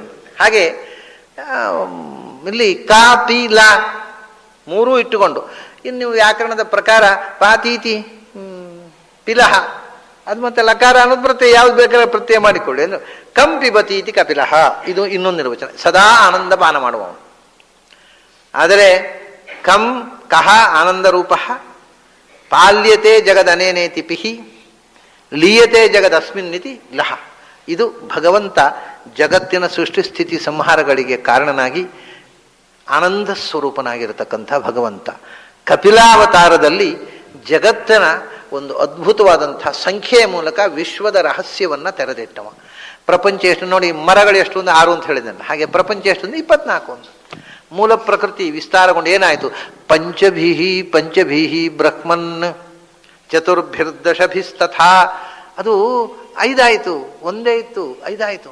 ಏನು 5 ಆಯಿತು? 5 ಆಯಿತು, ಮಣ್ಣು ನೀರು ಬೆಂಕಿ ಗಾಳಿ ಆಕಾಶ 5 ಆಯಿತು. ಹೌದಾ? ಆಮೇಲೆ ಅದರ 5 ಕ್ವಾಲಿಟಿ ಬಂತು. ಯಾವುದು? ಶಬ್ದ ಸ್ಪರ್ಶ ರೂಪ ರಸ ಗಂಧ. ಪಂಚಭಿ 10 ಆಯಿತು. 5 ಎಲಿಮೆಂಟ್ಸು, 5 ಎಕ್ಸ್ಕ್ಲೂಸಿವ್ ಕ್ವಾಲಿಟೀಸ್, 10 ಆಯಿತು. ಆಮೇಲೆ ದಶಭಿ, ಅದನ್ನು ಗ್ರಹಣ ಮಾಡಲಿಕ್ಕೆ 5 ಇಂದ್ರಿಯಗಳು ಬಂದವು. ಕಣ್ಣು, ಕಿವಿ, ಮೂಗು, ನಾಲಿಗೆ, ತೊಗರು. ಪಂಚ ಜ್ಞಾನೇಂದ್ರಿಯಗಳು ಬಂದವು. ಶಬ್ದಗ್ರಹಣಕ್ಕೆ ಕಿವಿ, ರೂಪಕ್ಕೆ ಕಣ್ಣು, ಗಂಧಕ್ಕೆ ಮೂಗು, ರಸಕ್ಕೆ ನಾಲಿಗೆ, ಸ್ಪರ್ಶಕ್ಕೆ ತ್ವಕ್ಕು. ಹೀಗೆ 5 ಶಬ್ದ ಸ್ಪರ್ಶ ರೂಪ ರಸ ಗಂಧ, 5 ಕ್ವಾಲಿಟಿಗಳು. 5 ಕ್ವಾಲಿಟಿ, 5 ಇಂದ್ರಿಯಗಳು. 5 15 ಆಯ್ತಾ? ಪಂಚಭೂತಗಳು, ಪಂಚತನ್ಮಾತ್ರಗಳು, ಪಂಚಜ್ಞಾನೇಂದ್ರಿಯಗಳು. ಆಮೇಲೆ ಜ್ಞಾನ ಮಾತ್ರ ಅಲ್ಲ, ಈ ದೇಹದ ಮೂಲಕ ಜ್ಞಾನ ಮತ್ತು ಕರ್ಮ ಎರಡೂ ನಡಿಬೇಕಲ್ಲ. ಕರ್ಮಕ್ಕೆ 5 ಕರ್ಮೇಂದ್ರಿಯಗಳಾದವು. ಬಾಯಿ ಮಾತಾಡಲಿಕ್ಕೆ, ಕೈಗಾರಿಕೆ ಎಲ್ಲ ಸೂಕ್ಷ್ಮ ಕೆಲಸಗಳಿಗೆ, ನಡೆದಾಡುವುದಕ್ಕೆ ಕಾಲು, ಮಲಮೂತ್ರ ವಿಸರ್ಜನೆಗೆ ಪಾಯು ಉಪಸ್ಥ. 5. ಹಾಗಾದರೆ 5 5 10 5 15 5 20 ಆಯಿತು. ಪ್ರಪಂಚ ಅಂದರೆ ಇದು 20 + 4. ಯಾವುದು? ಇದೆಲ್ಲ ಹೊರಗಿದ್ದಾಯ್ತಪ್ಪ. ನಿನ್ನ ಕಣ್ಣಿಗೆ ಕಾಣ 4 ಇದ್ರೆ ಮಾತ್ರ ಕಾರ್ಯಕ್ರಮ. ಯಾವುದು? ಇದೀಗ ಎನೆಸ್ಥೆಸಿಯಾ ಕೊಟ್ಟ ಪೇಷಂಟು. ಪಂಚಭೂತಗಳಿದೆ, ಪಂಚತನ್ಮಾತ್ರಗಳಿದೆ, ಪಂಚಜ್ಞಾನೇಂದ್ರಿಯಗಳು, ಏನು ಕೆಲಸ ಇಲ್ಲ. ಆಮೇಲೆ ಇದೆಲ್ಲ ಕಾರ್ಬಾರ್ ನಡೆಯುವುದು ಒಳಗಿಂದ. ಮನಸ್ಸು, ಬುದ್ಧಿ, ಅಹಂಕಾರ, ಚಿತ್ತ, ಇದು 4 ಸೇರಿ 24. ಪ್ರಪಂಚ ಅಂದರೆ ಇಷ್ಟೇ. ಎಷ್ಟು ಬ್ಯೂಟಿಫುಲ್ ಆಗಿ ಹೇಳಿಬಿಟ್ಟ. ಅವ್ರು ಹೇಳಿದ ಮೇಲೆ ಹೌದಲ್ಲ ಅಂತ ಕಾಣುತ್ತೆ ನಮಗೆ. ಅಂದರೆ ಪ್ರಪಂಚ ಅಂದರೆ ಏನು ಅಂತ ಅವನು ಕಪಿಲ ಹೇಳದೇ ಇದ್ರೆ, ಪ್ರಪಂಚ ಅಂದರೆ ಎಂಥದ್ರೆ ಅದು ಕಂಡಾಬಟ್ಟೆ, ಅದನ್ನು ಹೇಳಿಗಾಗುವುದಿಲ್ಲ ಅಂತ ಹೇಳ್ತಿದ್ದೇವೆ ನಾವಾದರೆ. ಅದನ್ನು ಲೆಕ್ಕ ಮಾಡ್ಲಿಕ್ಕೆ ಉಂಟಾ? ಸಿಕ್ಕಾಬಟ್ಟೆ ಅದೆಲ್ಲ ಅಲ್ಲ. ಇವನು ಕ್ಲೀನು ಇಷ್ಟೇ. ಇನ್ನು ಏನಿದ್ರು ಅದರಲ್ಲಿ ಜೀವ ಸೇರಿಕೊಂಡ. ಇದಿಷ್ಟು ಪ್ರಕೃತಿಯ ವಿಕಾರಗಳು. ಈ 24ರಲ್ಲಿ ಜೀವ ಸೇರಿಕೊಳ್ಳಿಕ್ಕೋಸ್ಕರ, ಜೀವಕ್ಕೆ ಕೆಲಸ ಮಾಡಲಿಕ್ಕೋಸ್ಕರ ಎಲ್ಲವೂ ಪಂಚಾತ್ಮಕ ಅಲ್ವಾ? ನೋಡಿ ಎಷ್ಟು ಜಾಣತನ ಅಂದರೆ, ಇದು ಎಲ್ಲವೂ ಪಂಚಾತ್ಮಕ. ಆದ್ದರಿಂದಲೇ ಇದಕ್ಕೆ ಪ್ರಪಂಚ ಅಂತ ಹೆಸರು. ಇದು ಪಂಚ ಪಂಚ ಪಂಚ ಪಂಚ ಪಂಚ. ಆ ಪ್ರಪಂಚದಲ್ಲಿ ಜೀವ ಸೇರಿಕೊಂಡ್ರೆ ಅವನಿಗೆ ಏನು ಮಾಡ್ಲಿಕ್ಕೆ ಬರೋದಿಲ್ಲ. ಅದು ಈಗ ತಾನೇ ಹುಟ್ಟಿದ ಮಗುವಿನ ಹಾಗೆ, ತನ್ನ ಸ್ವಂತಕ್ಕೆ ಏನು ತಿನ್ಲಿಕ್ಕೂ ಗೊತ್ತಿಲ್ಲ, ಹೇಳಲಿಕ್ಕೂ ಗೊತ್ತಿಲ್ಲ, ಹೇಳಲಿಕ್ಕೂ ಗೊತ್ತಿಲ್ಲ. ಅದಕ್ಕೋಸ್ಕರ ಆ ಮಗುವನ್ನು ಆಡಿಸುವುದಕ್ಕೋಸ್ಕರ ಪ್ರಾಣದೇವರು ಪಂಚರೂಪದಿಂದ ಸೇರಿಕೊಂಡ್ರು. ಪ್ರಾಣಾಪಾನ ವ್ಯಾನೋದಾನ ಸಮಾನ. ಪ್ರಾಣದೇವರಿಗೂ ಪೂರ್ತಿ ತಾಕತ್ತಿಲ್ಲ. ಅದಕ್ಕೋಸ್ಕರ ನಾರಾಯಣ ಪಂಚರೂಪದಿಂದ ಸೇರಿಕೊಂಡ. ವಾಸುದೇವ ಸಂಕೃಷ್ಣ ಪ್ರತಿಮ ಅನಿರುದ್ಧ ನಾರಾಯಣ ಎಲ್ಲ ಪಂಚದಲ್ಲಿ ಅವರು ಪಂಚಾತ್ಮಕರಾಗಿ ಸೇರಿಕೊಂಡ್ರು. ಇಷ್ಟೇ ಪ್ರಪಂಚ.